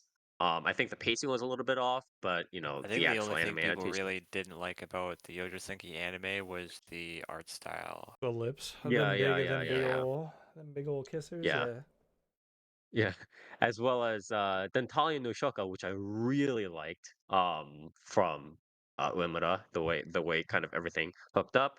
So I want to say that FLCL was maybe more the fault of just how everything was kind of shoehorned together and how the big wigs were like, we just want more FLCL because it seems like a title that we can make money with. So I'm gonna probably put it like that, right? I'm not gonna blame Uemura too much for that, maybe cross fingers. But yeah, essentially Studio Nut, and obviously under the lead of Uemura Yutaka, they brought together his trusted crew from his FLCL alternative and his Yojo Senki stuff, plus some veterans that such as Tomohiro Suzuki, who's doing the series composition and script, and his One Punch Man connections, and then other kind of like studio nut related connections and veterans to create this sort of very powerhouse team. For instance, again, Tomohiro Suzuki, he's helped out with obviously One Punch Man, Act of 13, the recent Boogie Pop, Free Run, stuff like that. Kikuya Tomoki for music, done stuff with Bocchi the Rock, Blondes, Hida Sketch, Squid Girl, um, a lot of other stuff. Again, the character designer for this one, Taniguchi Hiromi, he also has done the character design for the anime for the current Ranma, one half, and is also doing some chief animation directorial roles for that as well.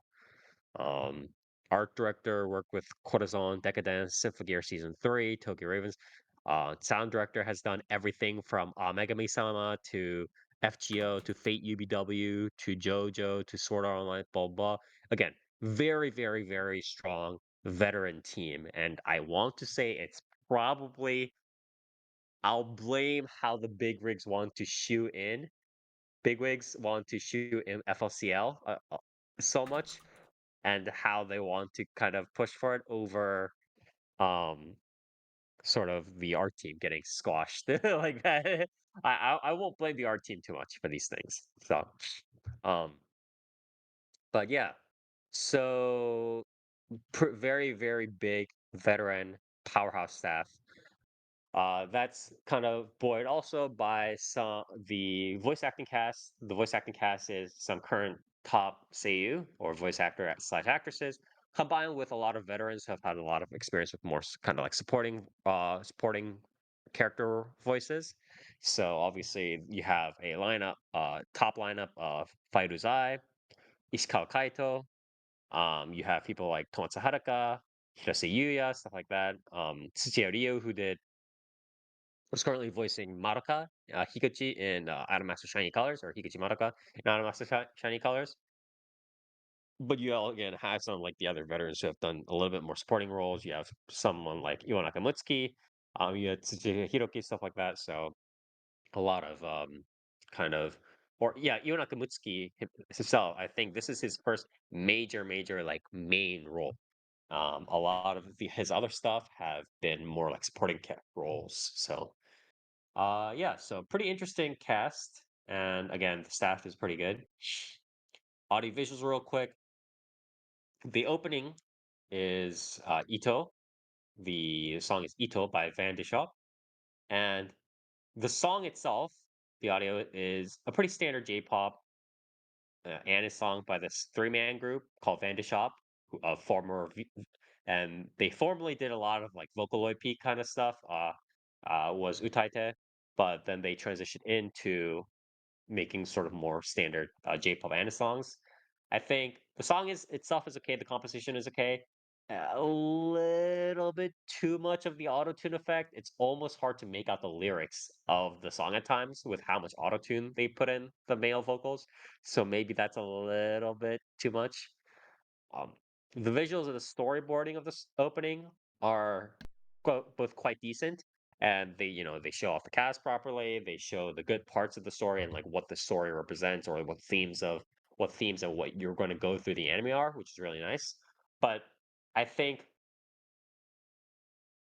so. The opening is a very kind of standard, energetic, catchy, not catchy, well, it's just this energetic and vibrant J-pop kind of song, right? And the issue is that the excitement and the energy that the opening is trying to evoke is capped. There's a ceiling to it because this is a fucking series about chilling out and fishing, right? So you can only go so far being like, whoa, wow, everything's like all the scenes are changing. Oh, he's doing all these things. He's fishing. He's cooking the fish. And it's like, I'm looking at this You never know, storyboarding man. They could for have the pulled a opening. Saki, bro. Yeah, that's true. Fishing Ball Z. Yeah. But Or fishing I with just think dynamite. exactly. It's like you can only go so much with a theme, and I don't think you needed to have it be this exciting, but it's okay. It's fine. The ending is the theme is Shonin Yokyu by Kuroneko. So Kuroneko is a very, very famous utaite, Vocaloid singer. And if you search her on YouTube, I think she has like 1 million plus YouTube followers. Very good song composition, very good singing. The song harkens back a little bit to the city pop genre that Japanese people do like to draw from here and there. The visuals themselves are not descriptive. It's literally just a static cityscape cityscape line that with like changing days or whatever it is, changing time. And it shows like the afternoon and the evening and stuff like that. But yeah, the visuals are nondescript overall. The good, the both songs are pretty decent. I like the ending a lot more than the opening. Going over the audio visuals of the general series real quickly. I think quite a decent amount of money went into the visualizations. There's not a lot of dilution and like simplifications in the base character designs, even during when there's like more fast, more intricate movement and stuff like that, which is really nice.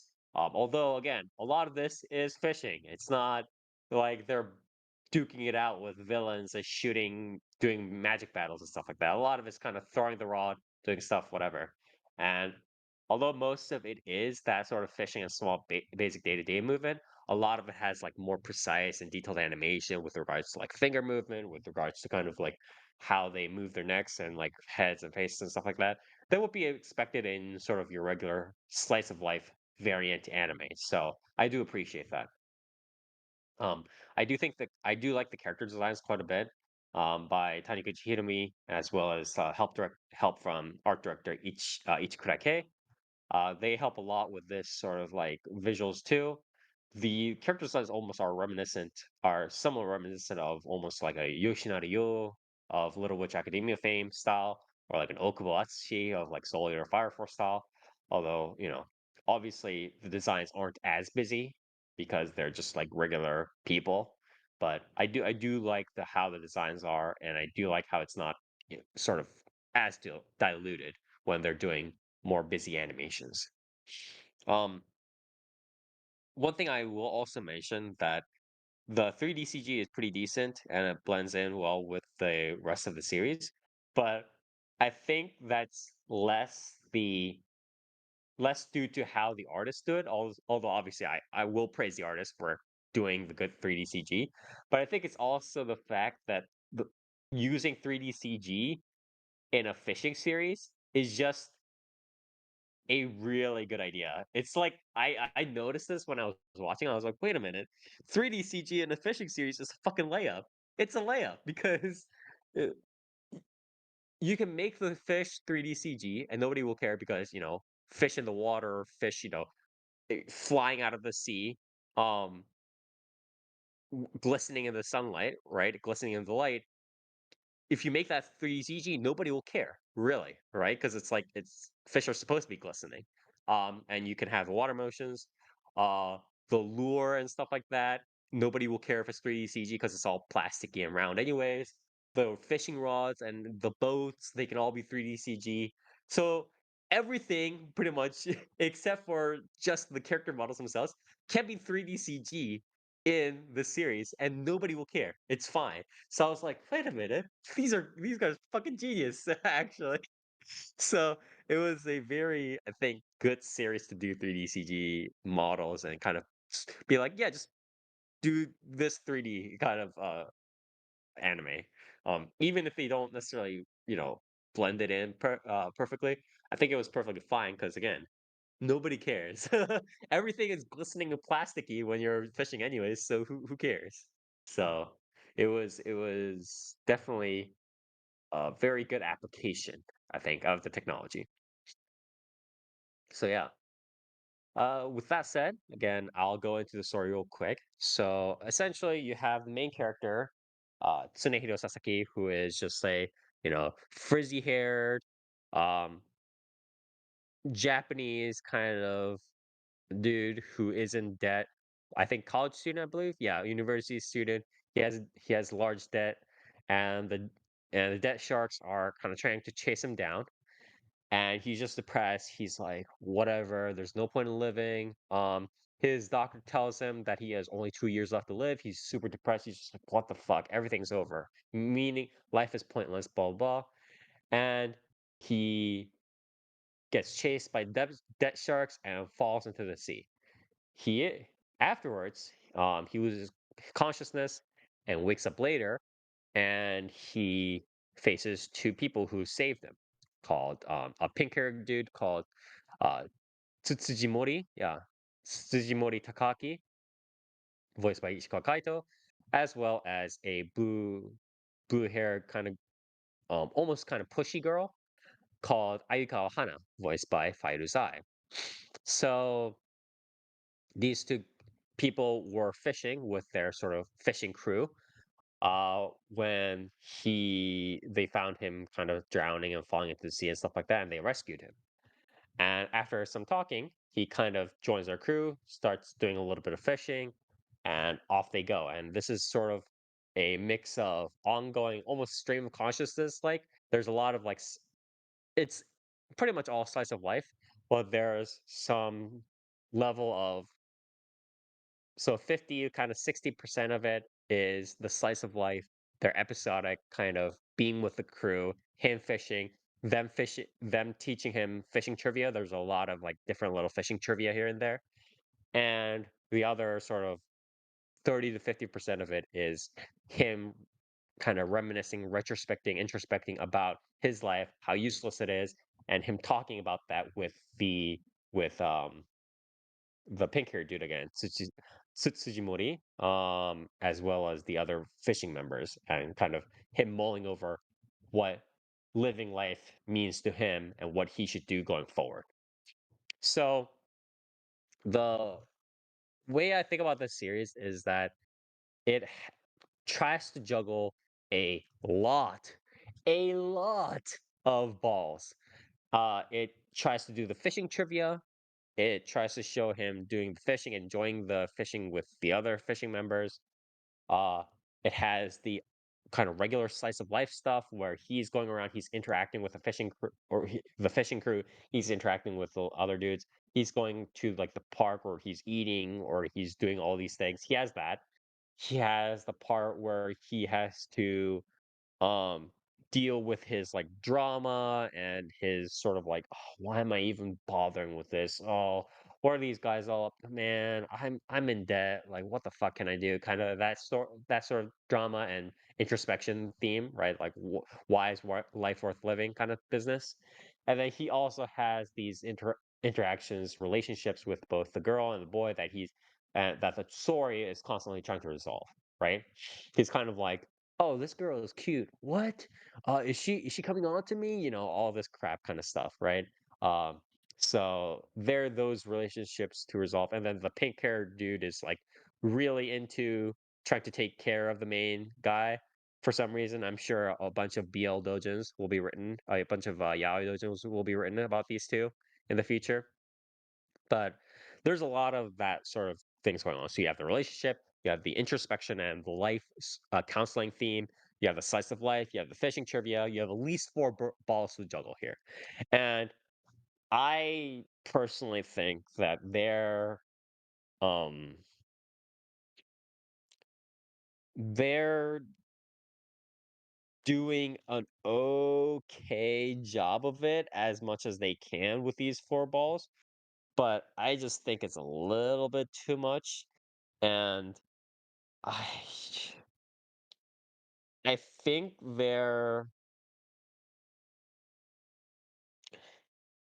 think they need to make clear on how they're going to set themselves apart in terms of the whole, oh, like, what's even the point of living? Like, why are you even doing these things? Like, me just living life every day with this like large debt, me not being good at anything. Oh, pity me, that stuff that the MC goes through. And then that's okay as an initial like problem setup because that happens in real life. That's a common premise in these sorts of series.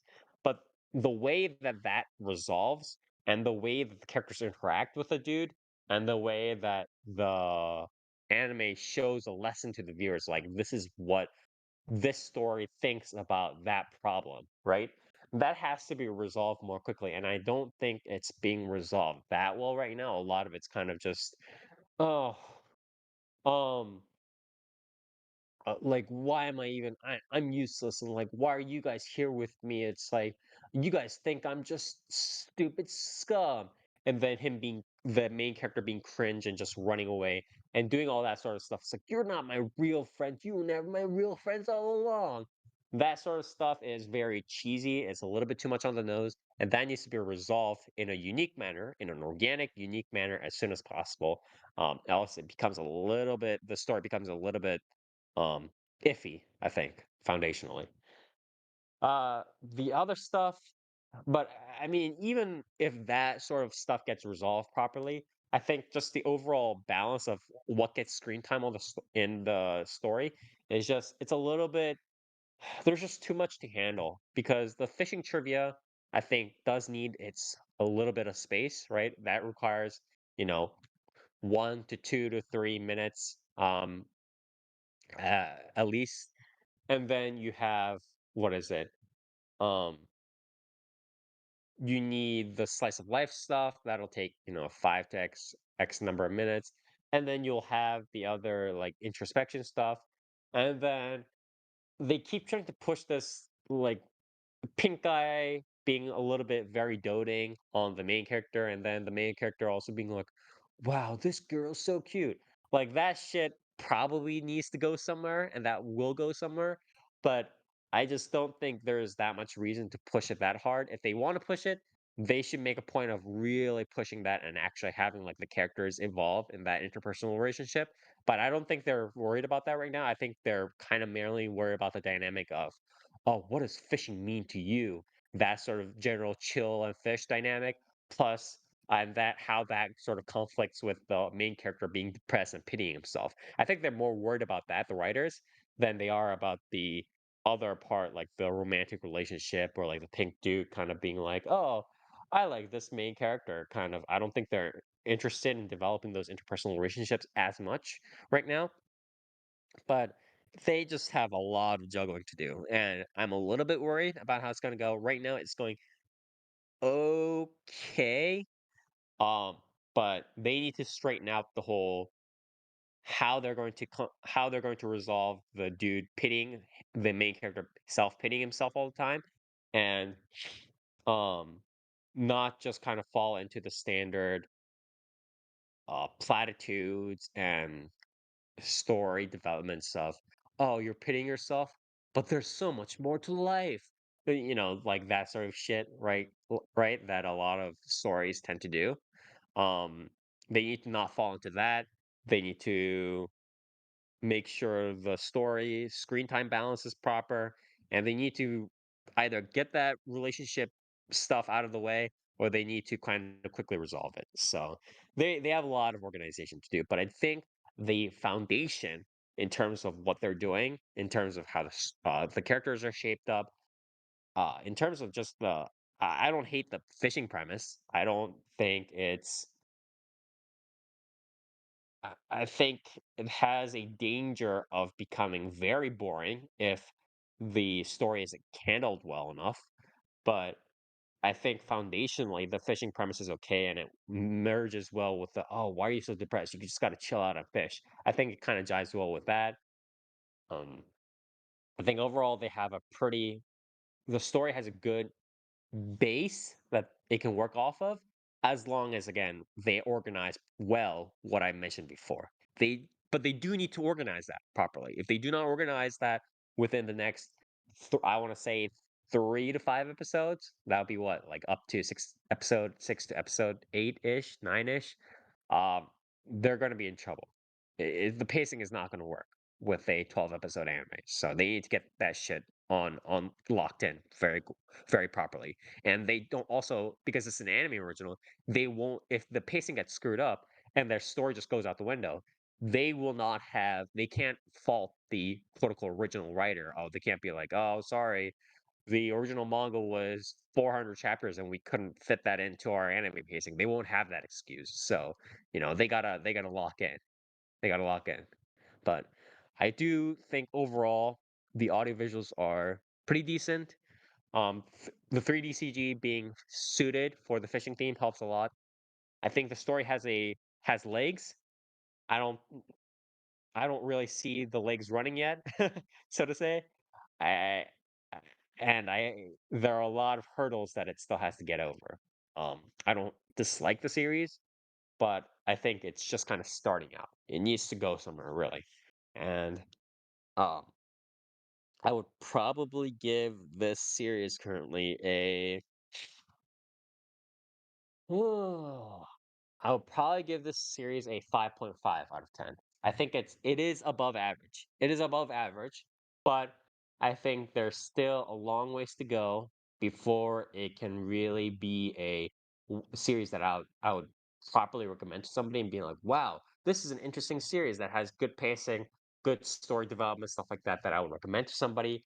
And um I think there's a lot of hurdles that if it trips over any one of them, it could definitely lose some points at the very least. So, um, definitely, s- I would say a series that you should be on the watch out for. You should have on your watch list potentially for this season, but you shouldn't necessarily jump at the chance to watch it.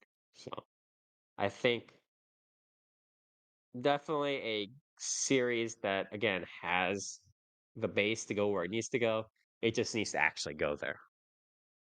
But yeah. But yeah, that was my review of Negative Positive Angler. Again, an anime original done by Studio Nut. Studio Nut under director uh, Uemura Yutaka with his old FLCL alternative shoegaze crew as well as Yojo Senki crew, kind of gathering up a lot of veterans and heading this. I think audiovisually it's fine. The story again needs to make sure it goes somewhere. So hoping, I'm praying that the scriptwriter and what is it, Suzuki Tomohiro, right? Suzuki Tomohiro is going to be able to properly pace this within a 12 episode set. So, but yeah, that was my review of Negative Positive Angler. And last, and Would you rate it? certainly not oh, You I think gave you it said like 5.5 5.5, out of right? 5. Okay. Yeah, just above I average, but it needs to go places. You said Wait, well, you said fish in the sea multiple times. You have no idea the level of self control it took to not play a fucking swim free soundbite from Fortnite, Under the dude. sea. yeah, yeah, Nah, like you just said it yeah. verbatim, and it's like, Yeah. But yeah, it needs to actually go somewhere. It needs to do something with the legs that it has. So, yeah, but yeah. just a little bit piece of advice: have depression, see a doctor, don't go fishing. Yeah, exactly. Please seek therapy. Please seek Fishing, help. probably one of the last things to self medicate Yeah, depression with, exactly. but Yeah. All right. Uh, so that was my review. And now we come to our last one. Again, last but definitely not least. Near, you have a certain title for us. True. I do have a certain title. I watched Ranma, one half. Yes, Rama one half, the 2024 remake. Here, Yeah. who's the Sorry. hottest character in why is Ranma? this still called one half if it's The the hottest remake? character? My favorite was always Nabiki. I always liked Nabiki. Um, but I from what I'm told, that's a pretty unpopular opinion. So, um, Is it? It's because she's got the weird. She's got the weird helmet cut in here. Is that what you like? I guess I just like Nabiki. I like her personality. It's cool. Fair. But other than that, probably Shampoo. See, even Near knows who Shampoo is. Fire. How dare you? Shampoo's good. Shampoo's good. But yeah, Ranma one half. This is a Mappa series. This is the Mappa series of the season. Yes. Um, ahead of their, fucking gauntlet that they have planned with like the next like season of Jujutsu Kaisen. They have the fucking Chainsaw Man movie. They have the upcoming like mashup movie of the fucking final part of Attack on Titan. They've got that like I don't even I think it's full anime, right? From the Cowboy Bebop dude. Yes, They've got planned. Lazarus, I believe Yeah. is the name of it. Um, Yes, I remembered it. yeah. So, they got quite Is the Lazarus Peppa? Isn't it? yeah, I believe so, So, yeah. okay. Yeah, so says Maul. Um, Yeah, okay, yeah. unless it's some sort of Jesus collaboration thing, Christ. I'm not sure, but Yeah, yeah. no, you're right. You're correct. Yes. But yeah, a lot of stuff planned for Mappa. This is a Rumiko Takahashi series. For those who don't If you know, didn't know by now, yeah, yes. Rumiko Takahashi is one of the greatest of all time. Um, Yes. just laying the groundwork for pretty much every fucking genre out there in the industry. If Was the anime industry had like one large museum, she would legitimately take up an entire room. yeah, Like, yeah. it's not even a joke. Does she have her own exhibit? She probably does, right? She probably does somewhere, I think. It's like Osamu Yeah. Tezuka has his own, so I would assume Rumiko Yeah, does yeah, as yeah, well. yeah, yeah, yeah. But yeah. So Ranma one half, the basic premise is main character Ranma, Saotome Ranma, is a martial artist who travels all over the world. Yeah, with his father to, learn martial arts, get stronger, be the strongest. And they go to this cursed pond area to train on like bamboo sticks, and they end up falling into some of the ponds. One of them, his father falls into, is the cursed pond of the drowning panda or something. And it turns his dad into a panda. And then Ranma falls into cursed pond of a drowned woman, which turns him into a woman. Um, and the gimmick is that whenever he gets wet, he'll turn into a woman, and then whenever he gets splashed with hot water, he'll turn back into a man. Um, and the sort of, I guess, idea is that Ranma has been proposed with an arranged marriage with uh, Akane Tendo, who's also a martial artist. Um, and then they sort of do, slice of life, romantic comedy, shenanigans, episodic stuff, you know, fairly typical for a Rumiko Takahashi series. They butt heads, they slowly, catch feelings for each other, but they're stubborn about it. So, yada, yada, yada. Plenty of love triangles in this one. I think this is probably the Mhm. series. This is like Rumiko Takahashi's like most love triangle centric series. Uh-huh. Because Akane has multiple men vying for her. Akane is sort of pining for an older, you know, um, sensei in her life. Ranma himself has multiple girls vying for him, and then one of Akane's suitors is also vying for Ranma's female counterpart as well. So pretty much everybody is, sort of falling in love with each other one way or another, and nobody is really sort of reciprocating that sort of the general hijinks that ensue um, from all those character interactions. And it's all pretty comedic. There's a little bit of angst here and there, but yeah. I mean, if you don't know Ranma, um, you're a baby, I guess. You're a Yeah. Zoomer. You're too much. Um, You're too young. Too true, young. true. Um, How I dare think you can not I know? also mention that I think probably Rama one half is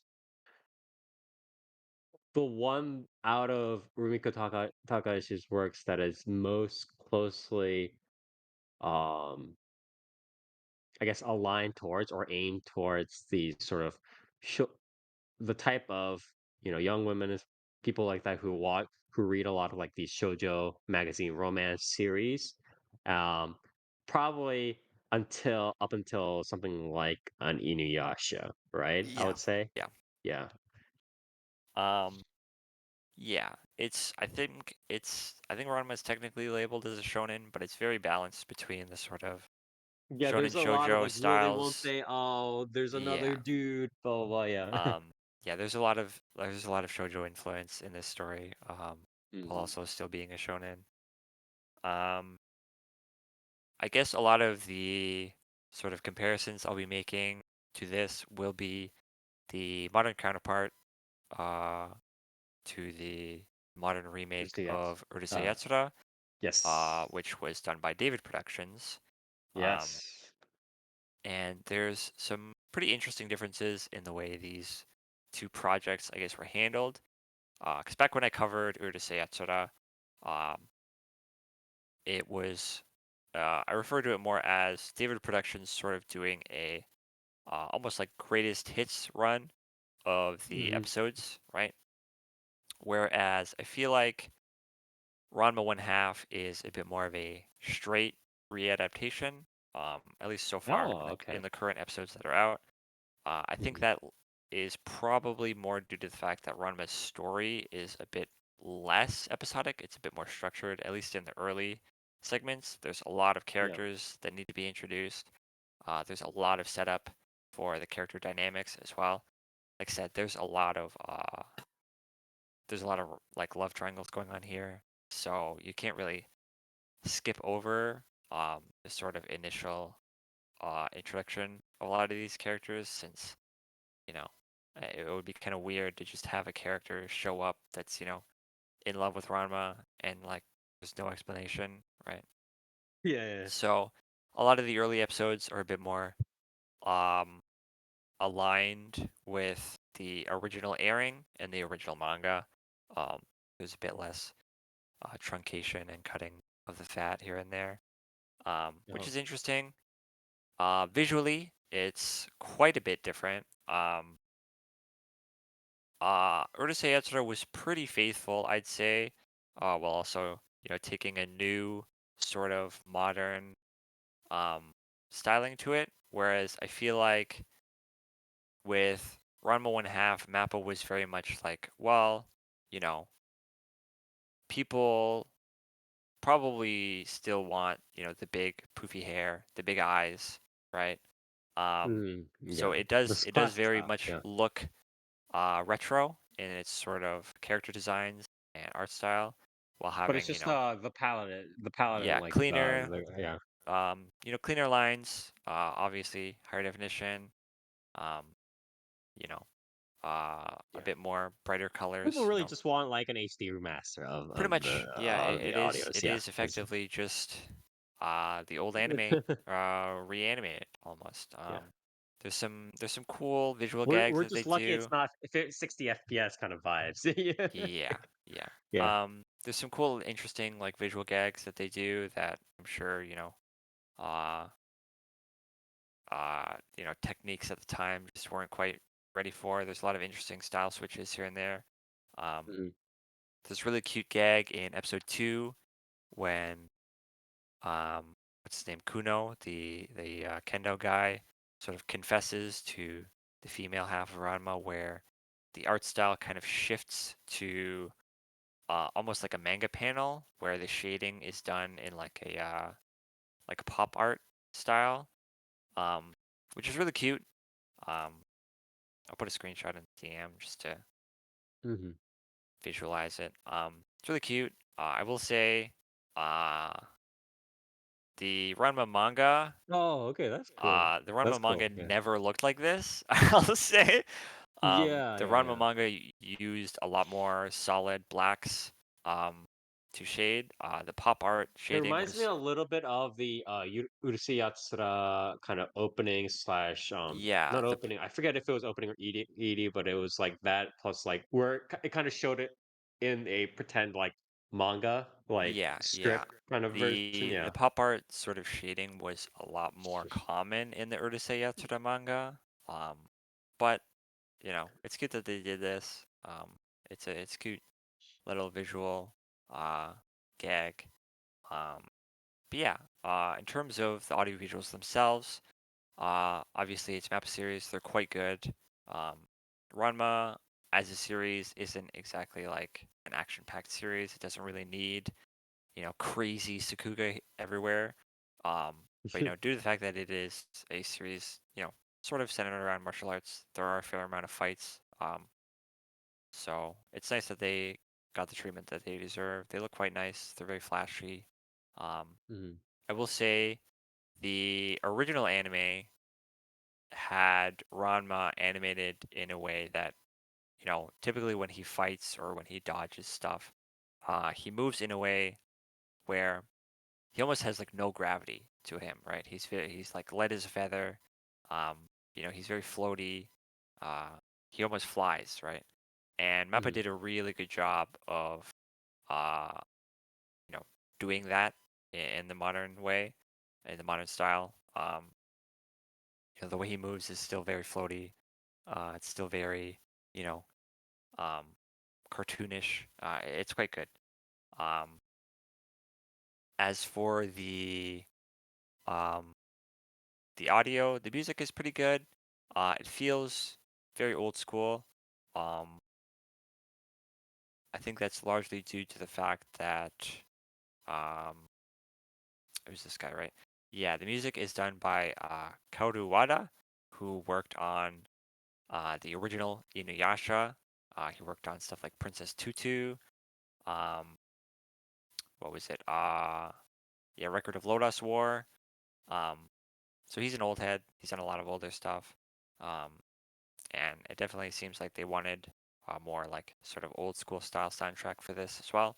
Yeah, You It know, is. that's funny that Kaoru Wada is married to someone from Inuyasha.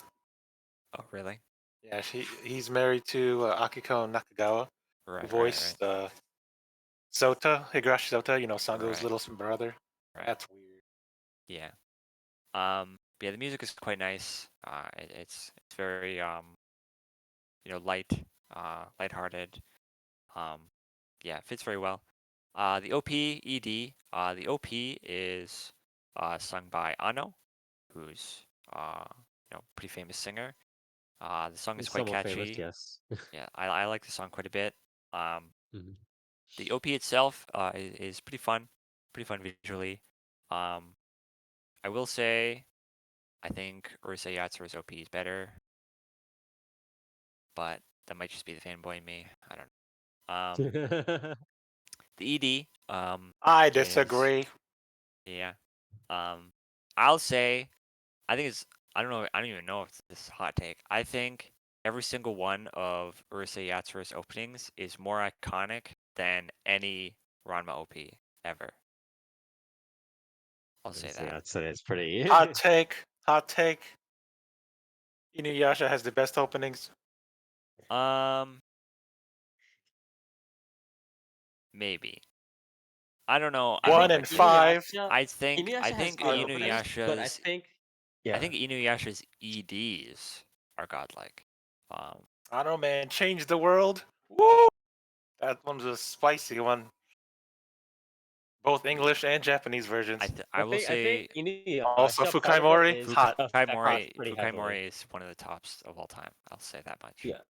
The thing is, I think also for Inuyasha, a little bit of it is affected because we have, as much as we don't want to admit it, we do have nostalgic almost all Of for the course, yeah, of Inuyasha. course, of Like we course. have to admit that. I'll So, never admit that. but yeah, um, okay, yeah, audio pretty visuals is good. very good. I will say there's some um yeah, outside of the music, there's some interesting key staff. A lot of the sort of art director, color design stuff. Yeah, color design I think was one of the ones that stood out to me. Yukiko Kakita, who from their mall page at least, they seem to be a like a trigger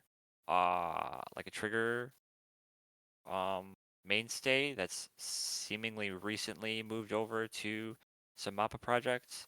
Um, they worked on stuff like Penny Sucking, Little Witch Academia, Kill la Kill, Osamatsu-san, Bubuki Buranki, Carolyn Tuesday, Promare, BNA, obviously Triggers, Star Wars Visions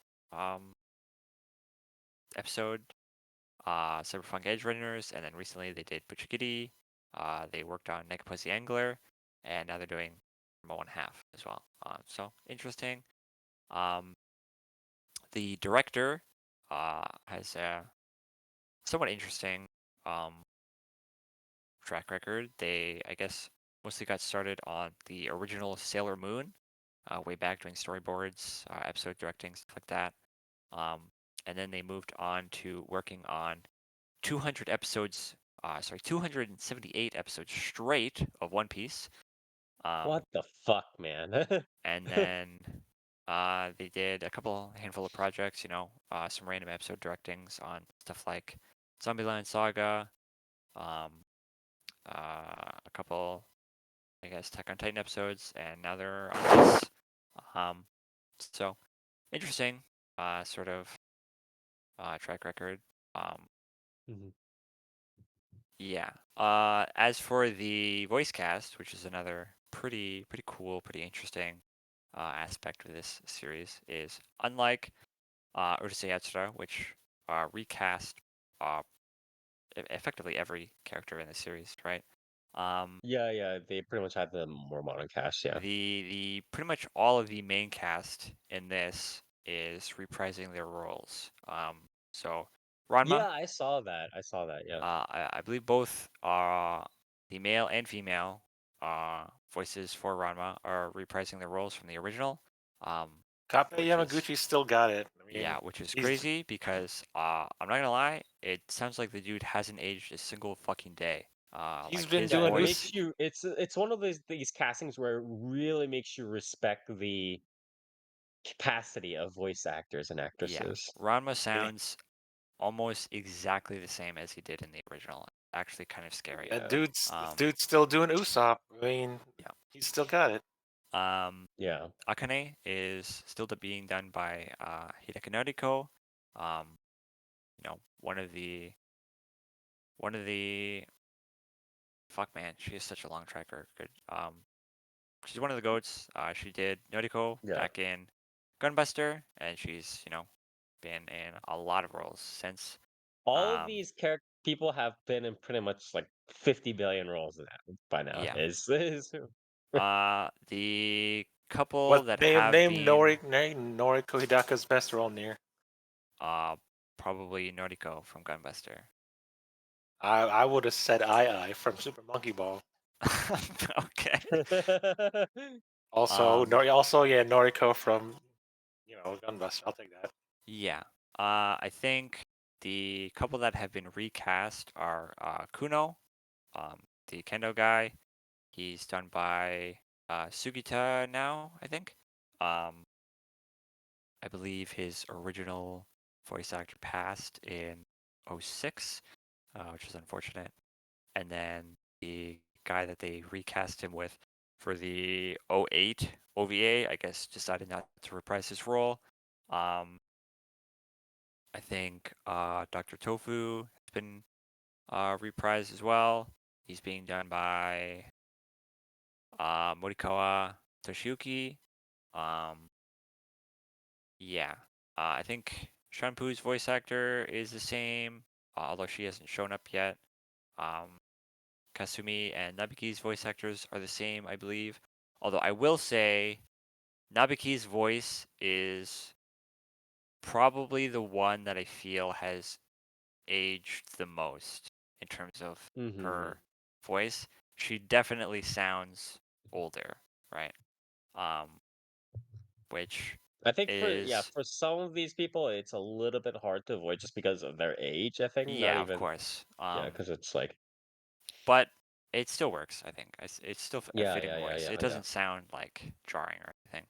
I will say though, get Miyano Memora out of here. Why is he in everything? Yeah, I mean, but This is Miyano Mamoru. yeah, Like I mean, he's kind of it's okay. Like Also, so you know how Okay, go you first. Well, I was just gonna say real quickly, essentially, you know how we always mention like Ueda or like Usaka Sumire or stuff like that, right? There are a few voice actors and actresses, like very few, it'd be like Mizuki Nana, um, or like her peak Mizuki Nana, right? Although obviously, yeah, it would peak Mizuki Nana, and then um, Miyano Mamoru, and then probably peak Kana Hanazawa, right? Those three are what I and probably the industry will consider to be S plus tier voice actresses and actors. As in those people are the types of people that you essentially the industry weighs them it to values them to be worth their weight in gold. So at this point it's like if they're not in a major work every now and then, people are just like, what's going on? kind of vibes. Yeah. So it's kind of like that. But yeah, the voice cast is very, very good. Again, it very much feels like Mappa was really on board with the idea of just being like, all right, we'll just do the original again, right? Yeah, And yeah, yeah. it feels that way very much, right? Which is Mhm. Why cool. I will say though, why is Sugita in there? I mean, he works. I think he fits. He's not really doing his like typical sort of like comedy voice. I think he does a good Yeah, job he's doing at sort more of of his yeah. Yeah. Why is Ayane Sakura in there, near? um I don't know. Yeah, that was another one that I saw because she Yeah, voices that Kuno's Kodachi. Yeah, sister, like right? Yeah. the Kuno Um siblings. What's up with that? so from what I saw, because again, Kuno's original, like his original voice actor, he passed, right? And then they Hmm. recast him for the OVA that was in like 2008, right? And then uh who was that? Um Koji Tsujitani, right? Um and then I guess for whatever reason, either, they turned the role down or whatever, but they didn't prize that. So they got Sugita. And then I was looking at why um Ayana Sakura was in there as well, and it's a similar thing where the original voice actress for Kodachi Kuno, um, is Saiko Shimazu, right? And like she was the original voice, obviously, and she did the voice for the 2008 OVA, but that was her like last role, like ever. That seems to be like her last credited role. So I'm assuming she's just like straight up retired. And she was just like, nah. So that's probably Yeah. why Ayana Sakura is there. Um, but yeah. And there's also Aoyuki up there, and I'm like, I'm about to say like, why are these newfangled young actresses coming up? But then I have to rethink, like, they're not Yeah, new. the original. I mean, the original voice actors are also are pretty up there. You know, if Yeah. they're But like They're if they're still with Aoyuki us, right? and Ayane Sakura, they're not exactly new voice actors. So No. where am I going with yeah, essentially they hired the people that they knew would be stable. Like if we replaced them, people wouldn't really be able to complain, right? That's essentially who they chose. So, anyways, I guess just to wrap up, any last thoughts on the matter, and what rating would you give this series? And Man, if you also actually before the rating, Near, did you talk would about the censorship? You should talk about it. yeah, I oh mean, it's not really censorship, right? It's so there was a small sort of discussion on the JP side of things, because these are things that really matter to the Japanese yeah, audience. So in the original Ranma 1/2 series, obviously, it aired back in like fucking it was the late 80s, right? Um, in the Nine, 1800s, yeah. yeah. 1993. Okay. Um, but in the original Ranma series, they had tits out, right? Like they didn't really give a fuck. Yeah. Ranma would take his shirt off. They would have nipples, right? They didn't give a fuck about censoring, and so obviously you can't do that now on TV. Yeah. And so the question was sort of, what are they going to do, right? Because you can't really change those scenes without completely changing like framing, right? Because Ranma's pretty shameless about just like letting it all hang out. And so Yeah. what they've done is they've essentially just given Ranma no nipples. They're just nippleless boobs, right? Uh-huh. And it seems to work for the broadcasting company. So it works, right? Mhm. Some people were calling it censorship, but it's like, what do you want them to It's do, right? also, I I mean, mean, I mean, it's also, yeah, it's censorship because it's like if this doesn't have an uncensored block, then like what Yeah. else is it gonna have? Like, also like Rama won't have like that sort of, I mean, I'm sure like I- the it's BDs not will even a have like a fucking uncensored version or something.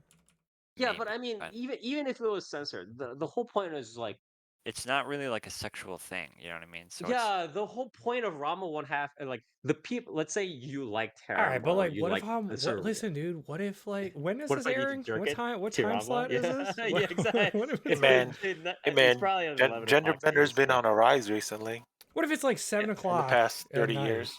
I just need to jerk it, yeah, to Rama. Yeah. I'm on the true, train. I'm on the way home from work in Japan, true. and I need to crank it. All right. Yeah, exactly. The worst part is it's just um like there are things where people are like, oh man, I really like, Rama and Half or the rom-com or like because it's like the gender bender, it's like Rama's a girl, blah blah, or stuff like that.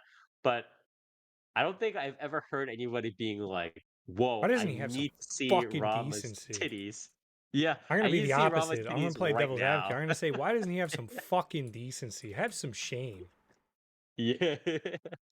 So it's very weird to see people complaining about that, in my opinion. But The yeah, real question is, does it keep up the essence of the show because it does that?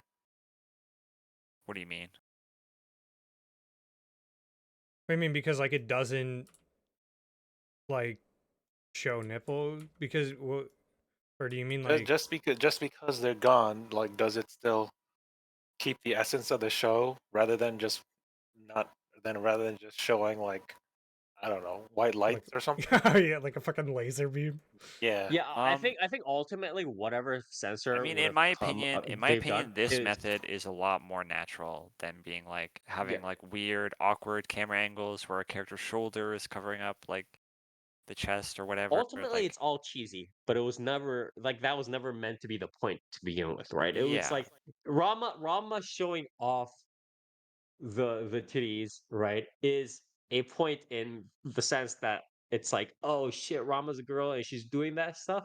But the point was not to make people horny by showing Rama's titties. Like there's a difference. Yeah. So yeah. I mean, it's effectively yeah. just being like, oh, Rama's like Ranma's not like feminine.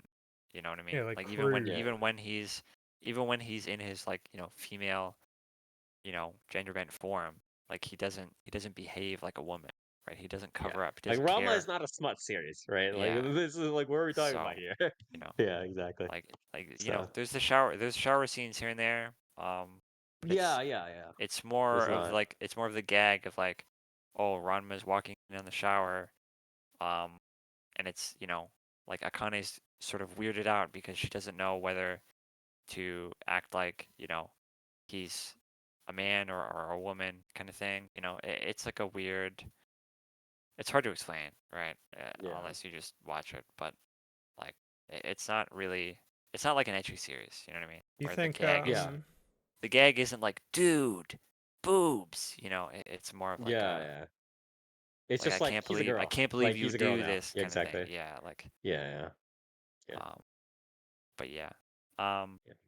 Oh, so yeah, But yeah, it's like I it is basically like the Onimai, some of the Onimai bits of yeah, like pretty much. what's his name, like slipping up when he's in school and stuff like that. yeah. Yeah, sort of. Um, Mhm. How much do you think that But- this is fueled by these people growing up on Ranma Dojins? I don't know. I think a lot of the discussion is just the Japanese audience being fucking weird. Like Yeah. they're just weirdos, right? Yeah. But yeah. I just want to ask, so if again, like any last words, obviously the rating, but also I guess you can do this before or after the rating, but if somebody was like, "Oh, Rama 1/2," it's like, do you think I should watch the old series? Should I just watch the new series? Like, do I have to watch both of them? What's going on? Like, what would you recommend to them? So those three things. So last words, rating, and that question. yeah, so the recommendation, I'll do the last words last, obviously. Yeah, But that's fine. the sort of recommendation question really depends on the kind of person, right? Because we're always in that era, right? But I feel like because we're getting older now, right? It's a lot more noticeable. But there's the sort of younger generation now of anime viewers that you'll recommend them something, right? That's a classic, like it's a literal must watch, right? Like it is a Yeah. piece of like history in Anime terms of history. the It medium, is right? literally anime history. Yes. And they'll look at it and they'll go, it looks kind of old though, right? Those people exist, right? Yeah, and they'd be It correct. sounds like a straw Does man, look old. but those people exist. There are people Mhm. that they existed in 2010. People would turn their nose up at 90s anime. Now, these people exist. They'll turn their nose up at 2010s anime. These people exist. They'll see something that doesn't look new and shiny and doesn't have fucking digital effects flying everywhere, lens flares like fucking Your Name, or fucking blurring all over the fucking place like the fucking Heaven's Feel movie or whatever, right? And Or they'll go, Demon Slayer, the peak. it's kind of old actually. And they won't watch it, right? They just straight up Yeah. won't watch it. And so to those people, obviously this, like, you would easily recommend this over the original, right? Yeah. And even to people that are sort of into watching older stuff, maybe they like the aesthetic of the 90s, animes, stuff like that. I'd say has this sort of, unless you're like watching the original because it's the original, I feel like there's no reason not to just watch this one, right? Because Yeah, because it's it's got not the like a it's weird got best hits truncation like Urusei Yatsura is. yeah, So there's it's no. so far it's pretty much a straight adaptation of like Okay. what the original is covering.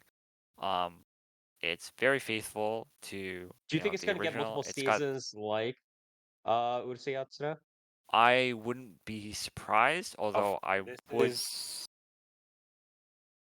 What? pedigree stuff. I mean, It yeah, I mean, better. I wouldn't be surprised at all. Although, again, like I said, Maybe at the maybe at the one start or of, two because this is pretty long. These are long. yeah, I think I wouldn't be surprised if it takes a while, maybe a couple seasons, for this to get another core, because again, MAPPA has a very busy schedule ahead of them. I mean, just look at how long it's taken for Chainsaw Man to get something, right?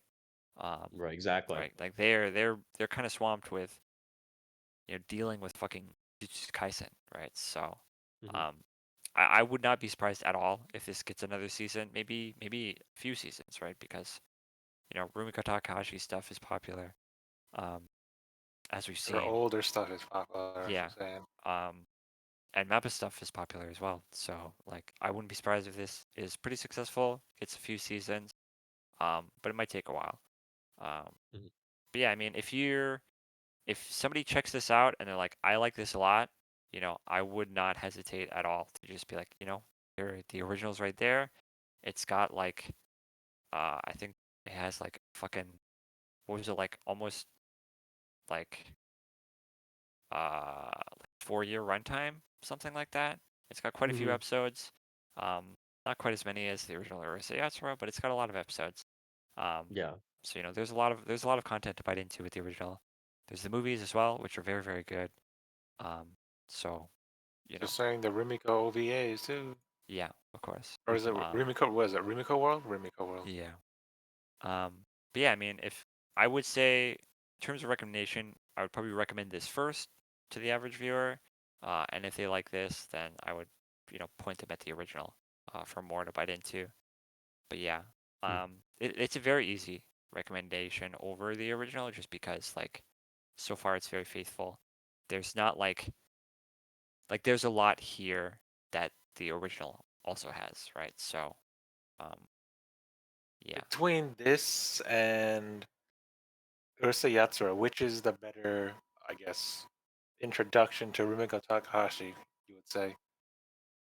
Um, I mean that really depends on what you like, right? Because when I covered Urusei Yatsura, I went over these sort of issues that some people in the modern audience have with the sort of humor that Urusei Yatsura uses. It's a bit more lecherous. It's a bit more sexual in nature, right? There's a bit Yeah. more And this is um again, this is like decades after this whole evolution and development of that sort of rom-com that yeah. Urusei Yatsura Um founded, right?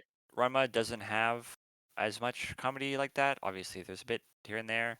But Mhm. it's also very possible that somebody might like Urusei Yatsura a lot, but they might see Ranma one half and they say, I don't like these love triangles at all, right? Yeah, yeah, yeah, yeah. It's a very high possibility.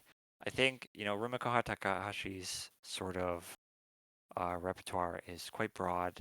Um, so it's kind of hard to point as to one that's like better than the other in terms of introduct introductory series. It really depends on what the person is into, right? Um, Mhm. in terms of just like a straight, this is a series you can watch. It's simple. It's easy to follow.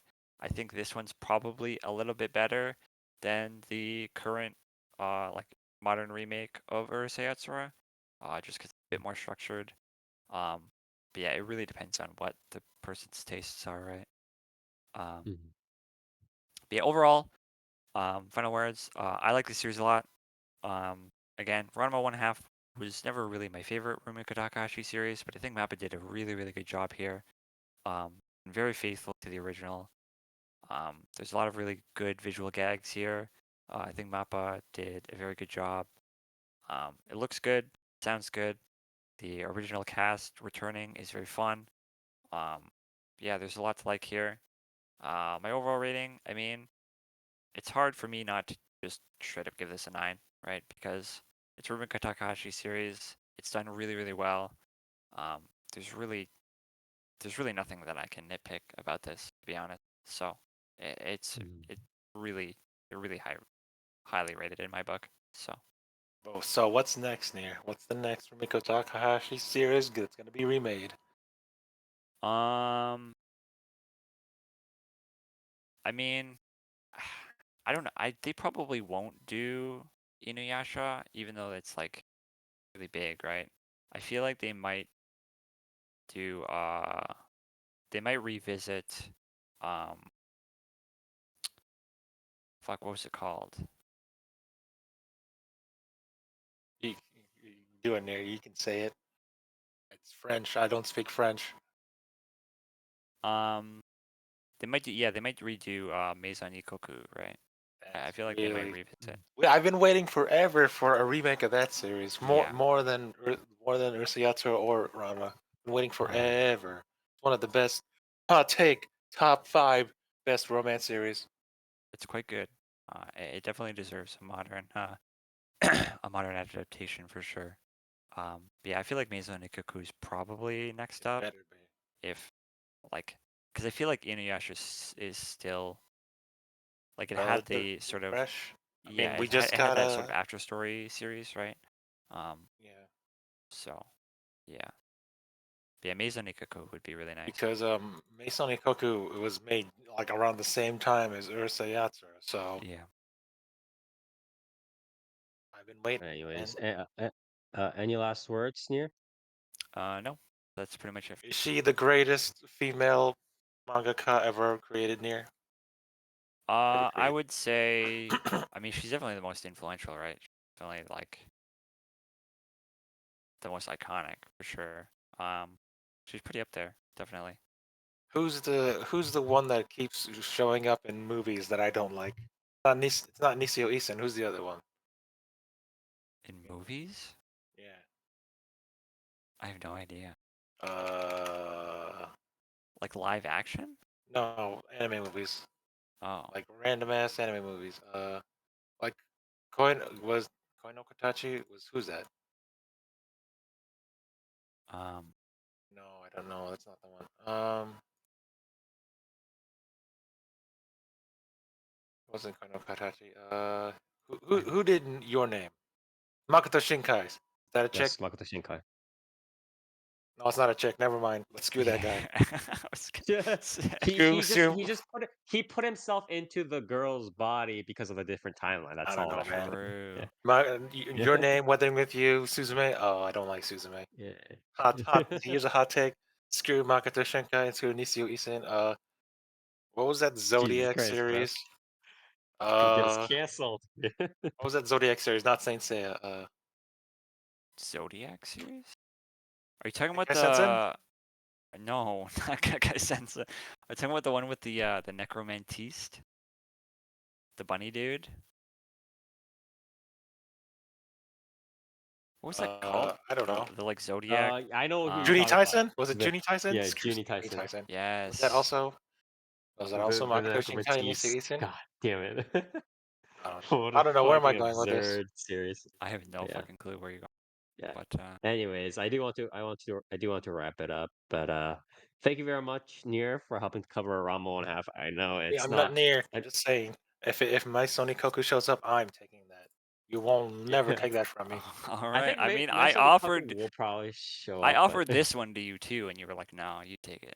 So, I mean, it's fine if you take it, but all right. I mean, for the popular works, I'll let you take two of these. But if it's Inuyasha or Maison Koku, I'm taking them. Uh-huh. You will Hey man, I'm never a big take them from Inuyasha me. fan too, you know. So Never. Oh yeah, then why didn't you cover? Why didn't you cover the daughter series? I thought 'Cause- Toast would be like name one Inuyasha. true. I I would wasn't know. really Near interested. knows. I wasn't really interested in the after story, to be honest. But That's fair. Yeah, I think a lot of people were kind of like, "What? What is this kind of business?" Yeah, Shahime was okay, I guess. Yeah. Sure.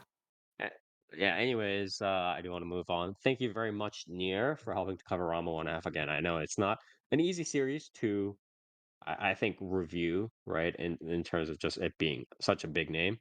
But yeah. thank you very much for covering it in a very proper If not, manner. if not me, Near, I trusted you to do it. But yeah. Anyways, that was Rama 1/2.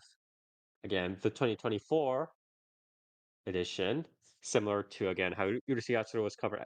That was 2023, right? Not 2022. 2023, I I think believe. so. Yeah. Yeah, 2023. Similar how that was covered by David Productions. This one is covered by Mappa. Again, they did a pretty good job with it. Did a little bit more thorough story instead of, as Nia said, kind of doing a greatest hits style series. So if you do want to kind of check out the classic with this more remastered art style, please do check this out. So yeah, I guess with that, we're going to move on to the news here. We have a decent amount of news. I'm just going to go through this real quick. So first, a little bit on like, the ever-going anti-piracy efforts by Japan. That have been getting a little bit better. I think they have had a little bit more reach, but a lot of it's still kind of very fundamental, basic, kind of pathetic attempts, right? To try to do anti-piracy stuff instead of trying to properly meet supply and demand, right? But yeah, in recent months, due to collaborative efforts between anti piracy organizations from various countries and government organizations, several anime piracy sites based in Brazil and Vietnam were shut down. In addition, a website based in the US that allegedly hosts pirated Japanese adult content is also being sued for copyright infringement. Brazil to Boba, Kodo works with Brazil, or Kodo being Japan's Content Overseas Distribution Association. So, um, They work with Brazil to shut down 16 anime piracy websites through Operation Anime. You know, they say that the motto of their organization, Coda, is an organization that aims to reduce worldwide piracy and actively promote the international distribution of Japanese content. They say they do that, Yeah, but and I'm I haven't Sure, sure seen that they the haven't done content's that at international. all. distributed in Yeah, Brazil for $7 billion for a single BD. yeah, So, exactly. I don't know I'm where pretty they're sure it's doing the not international distributed at all, distribution. Yeah, actually. yeah, yeah, exactly. So oh yeah, I that too. I don't know whether they're promoting that part, but it is what it is. Well, listen, that's because no one's But paid the $7 billion to license it there yet. So, yeah, exactly. step up to the um, plate. Be the one that does it then. yeah. Blah blah. They did a bunch of sites. They sued what is it? The adult website and hentai for copyright infringement, blah blah. So they're kind of chasing down sites one by one. But again, the issue, especially in the year 2024, is that you're just trying to, you're not even trying to cut off individual heads of the Hydra. You're like cutting off the whiskers one by one of the Hydra. It is actually kind of silly how uh, ineffective this is overall because it's just like again, these sites are gonna pop up twice as many by the time you're done suing them. So it's very silly. they're making jobs, Next, dude. yeah, I know. You gotta plug up the boat with, you know, the couple of thumbs you have. Okay, Yeah, man. you see this huge hole, Yeah, when you you run out gotta of plug it thumbs, up with you your find thumb. more thumbs. You got to get more people. Yeah, Get more people exactly. on the boat. Yeah, exactly. Next piece of news, a little bit on AI front. And management agency Aoni Production and AI voice platform Cliffont announced a new partnership on Monday. The first project under the partnership uses vocal data from 10 voice actors, including Nosawa Masako of obviously you know, Dragon Ball fame, as well as Ginga Banjo. Ginga Banjo, he's done a lot of different stuff. Um, some of you might know him as like Heihachi or like Batman Doubleverse, stuff like that. A lot of different stuff. Um, to create AI replicated voices for use in virtual assistants, medical devices, robots, and voice assisted navigation. The AI replicated voices, blah blah. The new project acknowledges the potential threat to performers' rights and livelihoods posed by the use of generative AI and promises that it will not use the voice training data for performances in animation, dubs, or similar works. And that is about the part where we That's a stop lie. believing these companies. Yeah. Um, They're gonna I mean, this it is how they're depends. gonna It start depends on out how. first, Yeah, I but mean, they're it gonna depends. Like yeah. that company specifically probably will not, but then it like okay, it's like sick. I They can like also I. change the contract later too. So it's Yeah, I like mean that's also they could something. for a renewal. It depends. Like is this company really going to not get its feet wet in like putting Yeah. this to other places? Like Yeah, I mean, really, they could you're And also so also very worried note about? well, also It's like wow, they you're could yeah. just just gonna be like a voice sell, for they could just sell the waves. training data that they have. Like, Yeah, Yeah. and that's it. Or That was something that I don't remember if it was on this podcast that we were talking about, where it was like, yeah, like who's to say that they just don't then turn around and sell that, and then how are you gonna know? Like, how are you realistically gonna know like, oh, this voice was actually trained on like these different people, and let me double check the contract that like this person held. Like I don't know. also just note that both of these obviously these are very very very iconic classic voice actors and actresses like Nozawa Masako and Ginga Banjo are some of like the people that people in the seiyuu industry, the voice acting industry, look up to the most, right, in Japan. But also know that these people are not exactly young whippersnappers, right? They are getting on in age.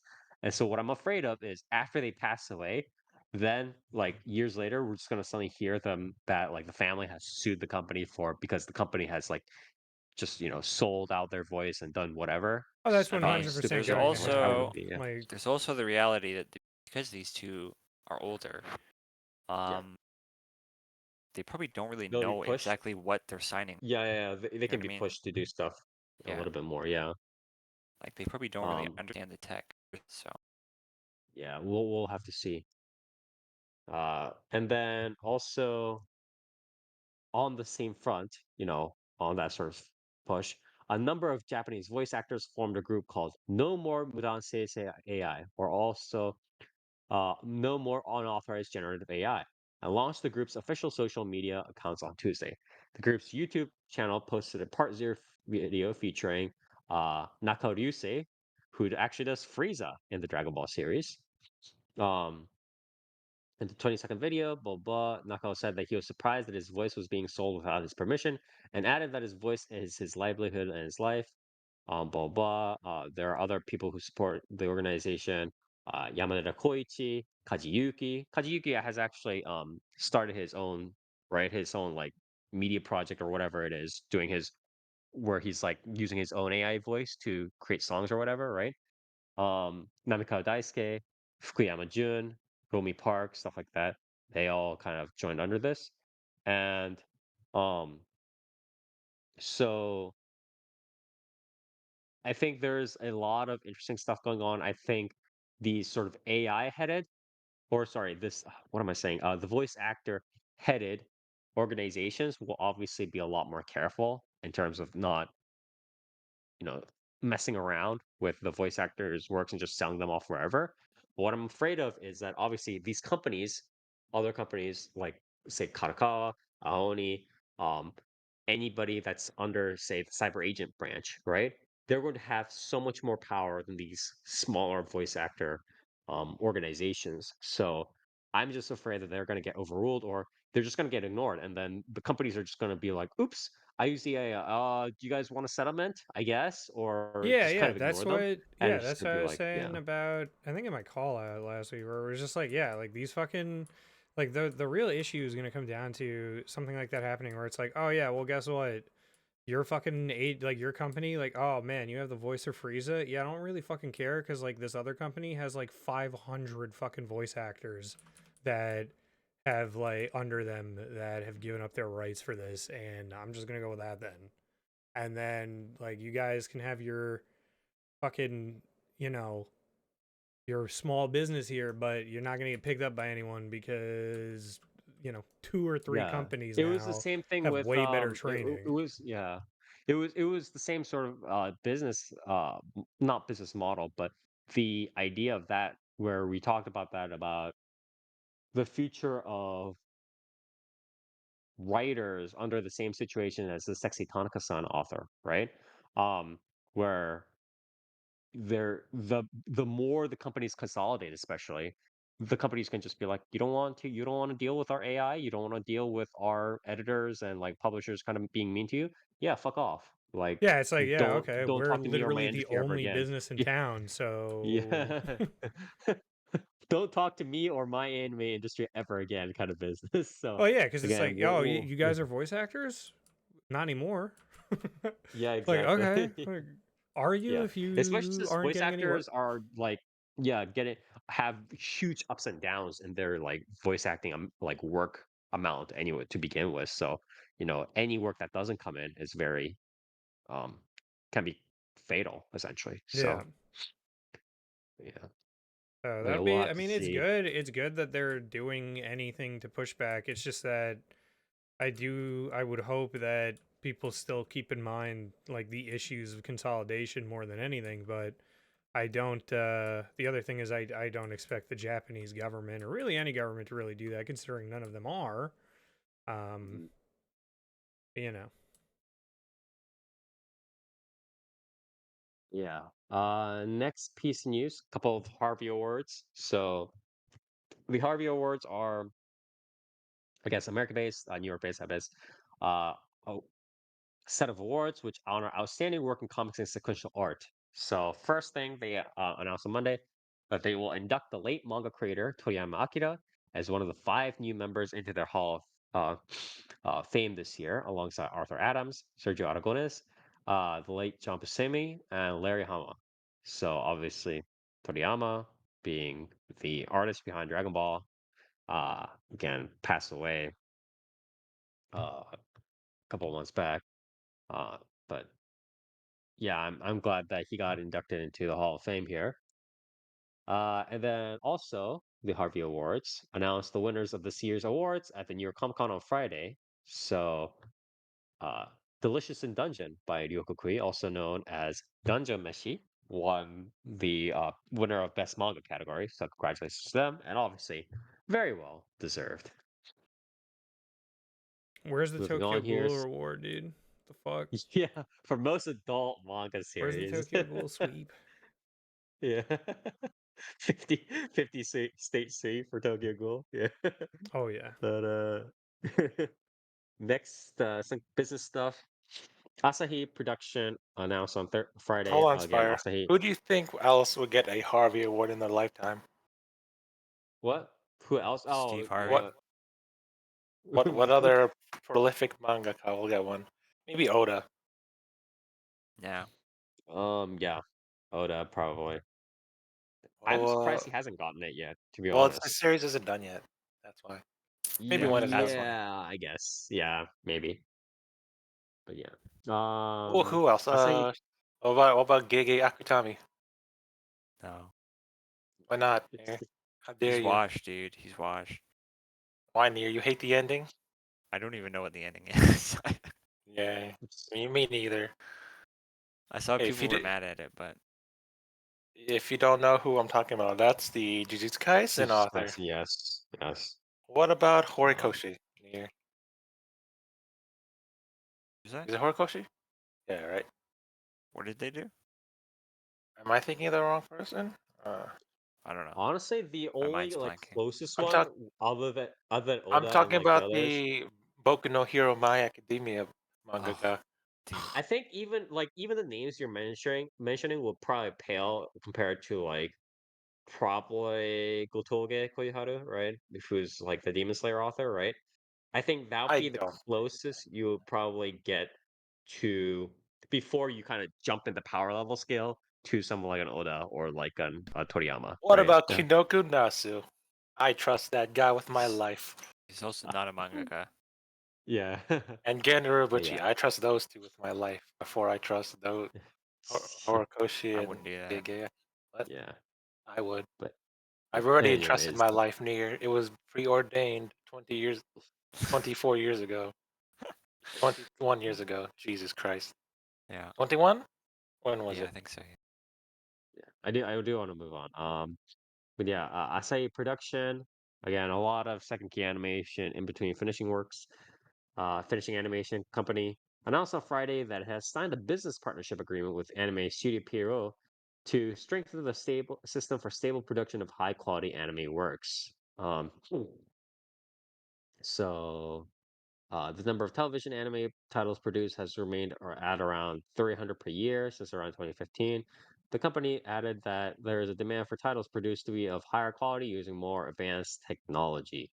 Blah blah blah. So again, a lot of these partnerships, a lot of these consolidations going on. I mean, like they start out as partnerships, but it's like eventually one or more of them is going to get swallowed up by an umbrella company, and then it's going to be the same story all over again. So it's kind of that sort of standard consolidation going on.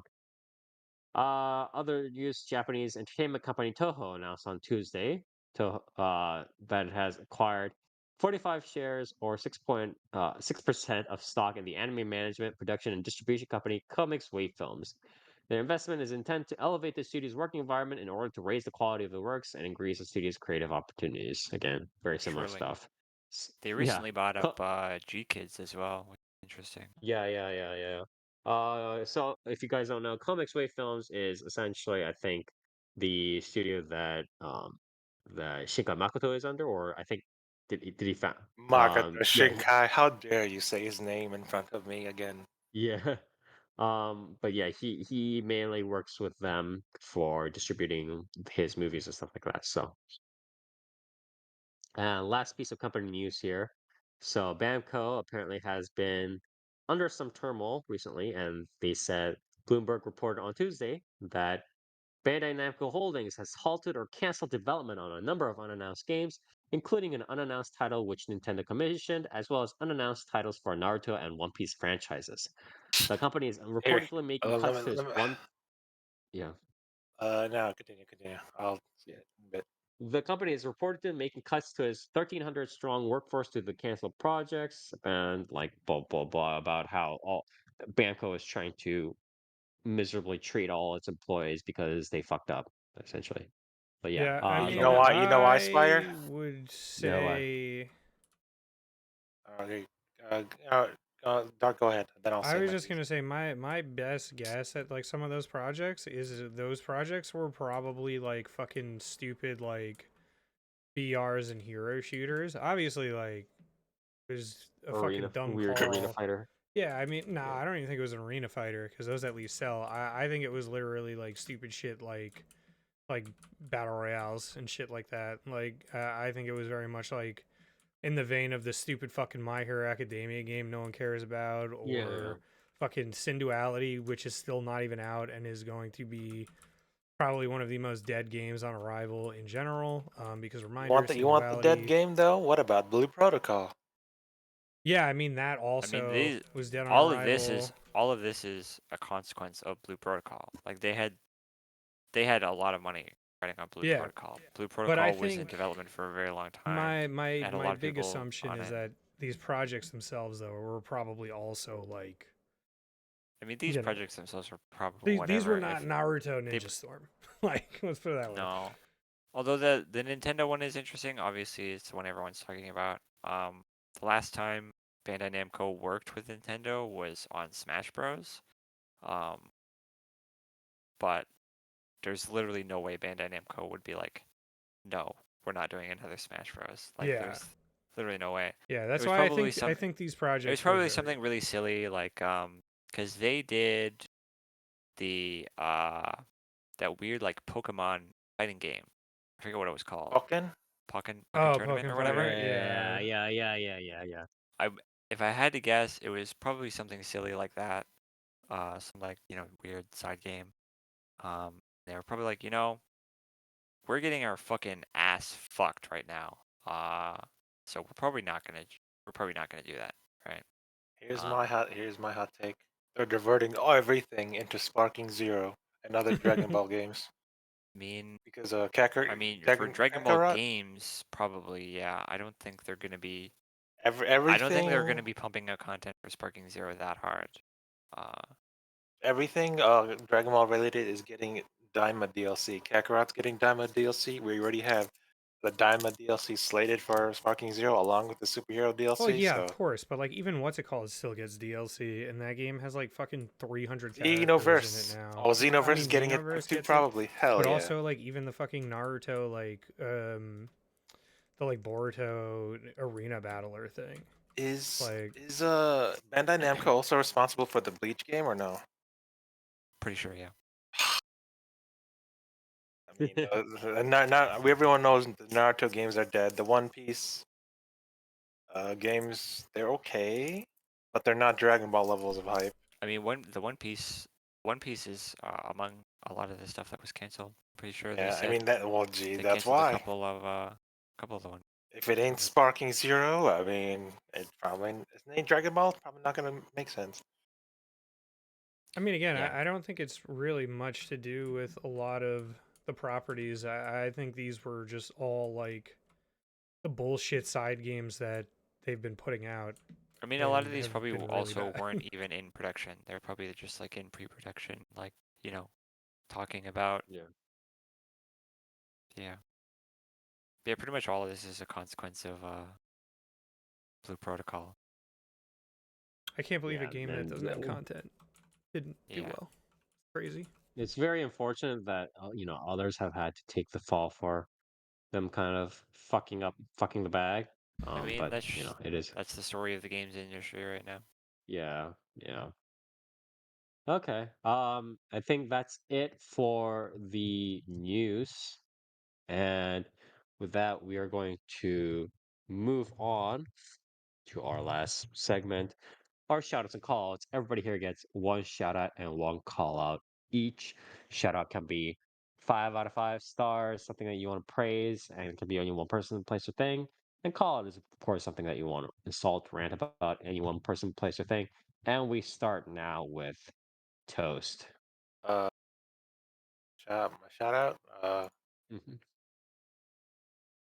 I mean, I guess I'll shout out Dragon Ball Daima. Sure, why not? Pretty good. Yeah. Pretty good. they're trying. I believe this is Akira Toriyama's last work, and they've managed to fill in some holes that have been ever present like since the end of Z and Point Super. Like Piccolo's a demon again. Yeah, he's no longer a slug alien again. No, he's a demon once more. They mentioned that the Namekians are demons that left demon realm and are living peacefully. So Piccolo's demon race again. Yeah. Mhm. So I guess for a Okay. is it a retcon? Maybe. No. Who knows? Also, I brought it up. I don't know if I brought it up earlier, but they brought back the original voice actor, the original Kid Goku slash Gohan voice actor for Daima Goku. And you know what? That's great because that's the best Goku slash Gohan voice, Kid Goku slash Gohan voice actor we've had. I don't even know the name of the new one, but I know that she voices Luffy. I hear Luffy in her. But you can't beat. Is it Stephanie Nadolny? Is that her name? Did I say it right? I No don't idea. know. You can't beat her.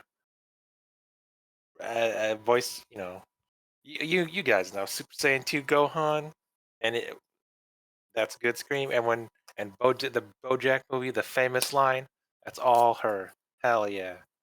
So there's an English screening of the first 3 episodes of Dragon Ball Daima dubbed on November 10, so I'm gonna be peeping that out. That's cool.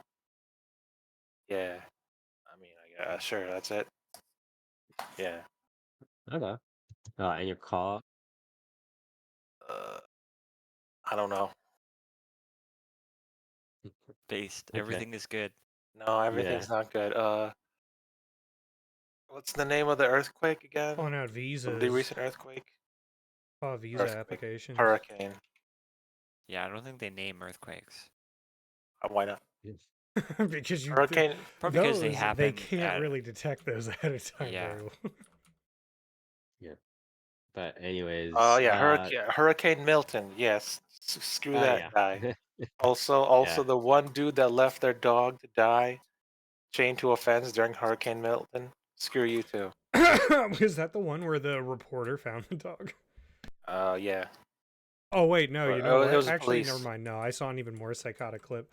I saw an insane clip of a reporter that like found a dog in a RV or something of people who died, and was like, that and was basically like, "This is a silver lining," and it's like, what? I don't know if I would call it I would that. That sounds not like this is insane. say that. But That no, was that's like a different clip. I'm insane talking about the phrasing. one who's like the dude actively left his dog to die by being chained to a fence during a hurricane.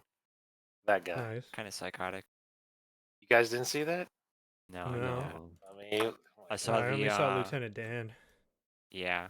I saw he said the N word and It was there's shocking he's that a the getting man that famous looked like Florida that. man.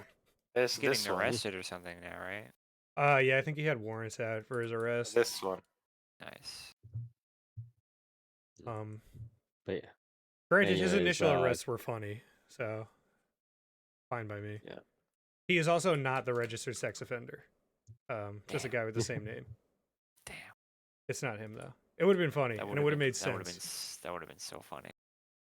But you know, Okay. But yeah. Thank you, Toast, for your shout out call out. Dark?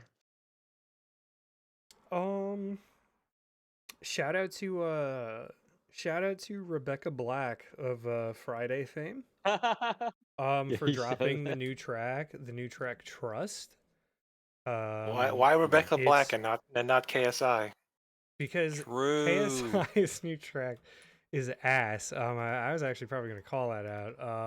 Oh, But Rebecca Black's actually no, I have a better idea. Rebecca Black's new track Trust is unironically like fucking insanely good. If she's dropping an album this year, that's gonna be wild. If they're even I heard like that. remotely close to that quality. What? I heard that. The squeak, that was fucking- me adjusting my yeah. mic when I should not Oh, have. my I thought I heard Silent Hill 2. Who's playing Silent Hill That was 2? that was me adjusting my mic arm when I I think you're definitely should not have done that. I heard I got Silent Hill 2 like or Silent Hill menu theme or menu sound. Oh well, I okay. think you're losing I it. have schizophrenia. I sure. But yeah, yeah. So shout out to that. Check out that track. That track is really, really fucking good. Which one? It's KSI called- or No, oh, no, so Rebecca which one are we Black. talking about? Rebecca Black. It's Okay. called Trust. Very, very, very good. Yeah, and Is then, Rebecca Black the ukulele girl? Who am I No, thinking? Rebecca Black is the one that sang Friday. Friday. Oh, Friday. Gotta okay. get down on Friday. And she released an album last year that was okay. It was fine. Yeah. It was like a regular pop album. But this song is like, this is weird. It's like dark synth like dance pop. It's like very odd for her and really good. She has like 4 different vocal inflections in the song that she like layers and uses, which is really cool. But yeah, surprising track and a really, really good one. So all love to Yeah. the queen of the weekend. But yeah, Yeah. and then my call out is going to be to I forget what the song's name is, but whatever the song is for Bernice with Zenless Zone Zero, because that song is straight up ass. You don't like quirky white girl? Dude, that song is so bad. I literally had someone else on think another server say, I heard speaking of that one. KSI, they were like, KSI song is actually better than that. And I was like, you're not wrong. It actually is. Like, Yeah. that his song, had the because his song is not Bernice- even that bad. But the Bernice had the song Bernice is song- atrocious. I had the Bernie song stuck in my head. It It was yesterday, I think, and I was like, I Please, I God. was ready to blow my fucking brains out. Honestly, I was like, fuck, dude. I have not heard enough of it to even like I don't even know the lyrics. Like I can't get it stuck in my head, but I heard like I want to say I skimmed and I heard the beginning, and then I heard I like had the bit where 5 she like, seconds of the break or whatever. yeah, or I the had the bit chorus, where she whatever you wanna like, call yeah, where she just like repeats her name like 6 times. Like I had that stuck in my head. Oh, I It didn't know that was- happened. I didn't hear that part. I heard Yeah. the part. I heard the part of like the burn it or whatever, and I was like, yeah, no, I'm done. Actually, this is I know what this is. It was And this I is know what you also are moment. I want to also say, like, this is also the part where people who are like, excuse me, all music is good because it's everything is subjective. It's like those people just need to go away. valid. Yeah, it's like I mean, no. not. But also, I think another big problem with this is that this song, again, for about the 20 to 30 seconds I heard of it,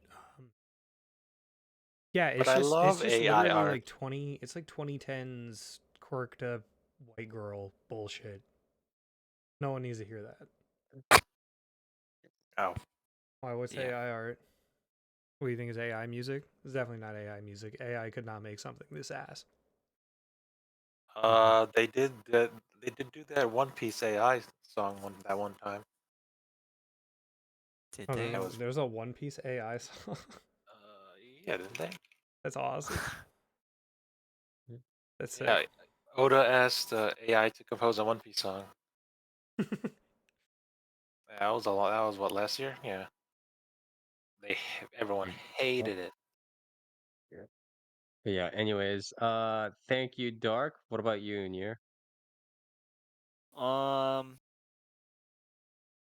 have a lot of shit to call out. It's kind of Dead a Space. choice, actually. You're gonna be doing three call outs. Nah. I'll start with my shout out. Yeah, I'm gonna shout out Dead Space Remake. I recently that game. Dark gifted it to me a while ago, and it's really good. It's a good game. Dead Space is one of my favorite games of all time. So I remember back when they announced it, I was pretty skeptical, being like, they don't need to remake this game. It's fucking timeless, right? And then But you they did a remember good the job. alt fire for the assault rifle. Yeah. they did a good job sort of changing, some of the more awkward parts of the game. They really fleshed out the story quite effectively, which I thought was very cool. Helps a lot that Isaac actually speaks now. A lot of cool like side content that they added. Yeah, it's just a really fucking good game.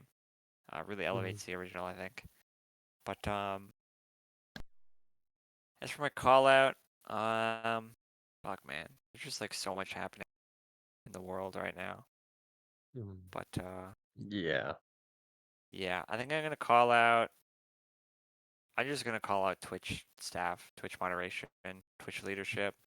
I think it's gotten really, really, really bad lately, just by like how transparent the favoritism is in terms of the moderation team, in terms of enforcing the rules. You know, they're out here like for whatever reason they're like unbanning fucking Sneeko and Fresh and Fit. And it's like, what are you guys doing? That's a good Like, idea. what I are you think, doing? actually. I don't It's understand. good. Like in the same week that they fucking ban Asmongold for quote unquote like saying, hateful rhetoric, they unbanned two of the most hateful content creators on the internet. It's just like, okay, well, like what are you doing? On top of like big creators, well, I don't want to get to it, but the shit Hassan has been pulling recently is very much ban worthy. Like he should be banned for some of the shit that he's shown on stream. It's actively against TOS, and Twitch is not only not saying anything, they're literally hiding comments in some of their recent tweets that are talking about it. So it's a bit concerning to see on the platform, but yeah, I don't want to go on a big rant. I just think it fucking sucks. It's not good. But yeah. Yeah. Thank you very much, Nier. Uh, for me, my shout out call out here, I think I'm going to call out. There was I actually had a proper call out, but oh no. Okay, I think what is it? Fuck. Um, my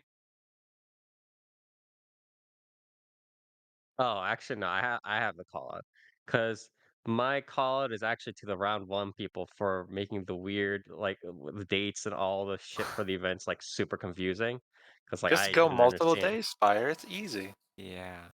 But I don't know, like, are those like I don't know whether they were like the spans of those dates or whether they were the single days or like why like why are they only selling the merch on exactly one day? Like that was so weird too. Why don't you just go Uh, multiple days? It's easy. I don't want to go to a Like I weird said, fucking. the crane stuff is definitely going to last a while. So you want the crane stuff. Yeah, the crane stuff, it's like I didn't know when that was either. It's like so it was kind I of gave silly. you a date. I gave you the dates. You're good. Yeah, it was just 25. that there are four different dates marked on the fucking what is it the promotion poster or whatever it Or was. different So things, I guess. Yeah. yeah, but Also, I believe this is just the first wave because I know they got the suicide stuff back in there for later on. I think that's next year. maybe probably yeah. So call outs to them. Shout out to um actually uh yeah, I don't know what I I wanted to actually do another fucking call out, but anyways. Based. Yeah. Do You know it. what, Spire? The Spire, go ahead. We've always been lax about this, especially me. Just do it. It's fine. I had another call out for the people for like Steam releasing like so recently the only a lot like 99% of the visual novels that are being released are the What ones are the new that ones? are Let me see. just like from the Japanese end, right? I'm not Oh, talking about just like English-based visual novels. But the ones from the Japanese end are usually like either it's not Nukige right? Which is just Of like course. visual novels focus on just like the H scenes, just because obviously they're easy to translate, quote unquote translate, but and just sell. But also the New ones that are releases. just being made by the most boring, like Front Wing, Ubisoft, those people that are just people are like, oh, Front Wing did the grid science stuff, and like Ubisoft, whatever, did all this like others. It's just there's like these titles are so boring. And like story wise, it just makes you go to sleep. And it makes me really frustrated that they haven't translated more stuff like Sphere stuff or um stuff from August or just any or usually or just any of the more interesting like any of the studios that create more interesting visual novels or at least have stuff like dungeon crawler components or anything like that. And it's really annoying just to see these super sleep inducing visual novels I don't know, Spire. get I see I see some great names over at JST Where's USA. Rants? yeah, exactly. The Uh Spire, you can pre was it Ghost Girl Gussie XXXL edition is out now. I said Nukige. I Damn, did cover dude. Nukige. Also, Cookies and Cream Maids for Milking, Sheesh. and Jesus Christ. Succuber's Dark Covenant that's on pre-order. Busty God. Yokai Busters, maybe they're But related. yeah. Also, People Kakenuke is there near or Spire? Kakenuke. Y- I said I did say Nukige at the start, but yeah, Oh, people are only interested in covering let me Nukige yeah, because as they're well these as titles are great. yeah, that is true. But it's Let me hit you very up with these. unfortunate that only those are getting covered, and people are like, excuse me, they're covering classics, and we still haven't gotten an Amagami translation. So fuck all of you Oh, we guys, still have. man. Oh, I don't know. Yeah, I can't Man, relate. Spire. We just got Fate. true. yeah, that is true. We also got Um, fucking Utawara Rumono, Yeah, so you can't Oh I yeah, complain. can't relate. we finally got to Utora Remono in fucking 2024. Actually just disgusting that like that came before or sorry, came after Ubisoft Yeah. Vanilla series number 50, you know what I mean? It's like, ah, God. The only like worst timeline for this would have And they're been like if $60 each. It's like, what yeah, the yeah, fuck, yeah, dude? because they're like supposed to be the vanilla like representative essentially. Yeah. Again, it's just we don't even have the only worst timeline in my opinion would be if instead of Ubisoft we had Microsoft stuff all being translated. I But don't I know. think we also Spire. do have at least Spire. a couple of those We've translated, seen the right? worst timeline from that one show.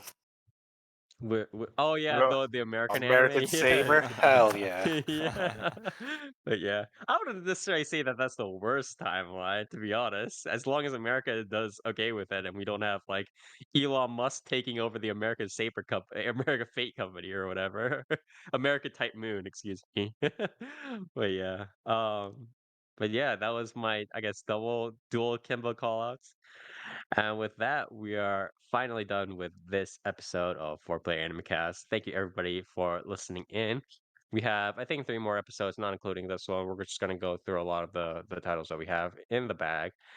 And if you do like what we do, we stream our podcast every other Saturday, starting from 10 p.m. Eastern Standard Time over at twitch.tv/4player animecast, where we cover the latest in Japanese animation media, anime, manga, light novels, web novels, visual novels, and so much more. So you can check us out here. We have our recordings of the podcast as well as clips for the various reviews on here as well as on YouTube. So whichever format you desire. Check us out on our social media, I guess Facebook, although we're trying to get that up and running. Maybe not, maybe not. We're mulling on that. On Twitter at 4PP Anime Cast. We might be making a Blue Sky account too, so you can check us out there for more updates, information on where we're streaming and so on. So check us out here, check us out there, and as always, we'll see you next time.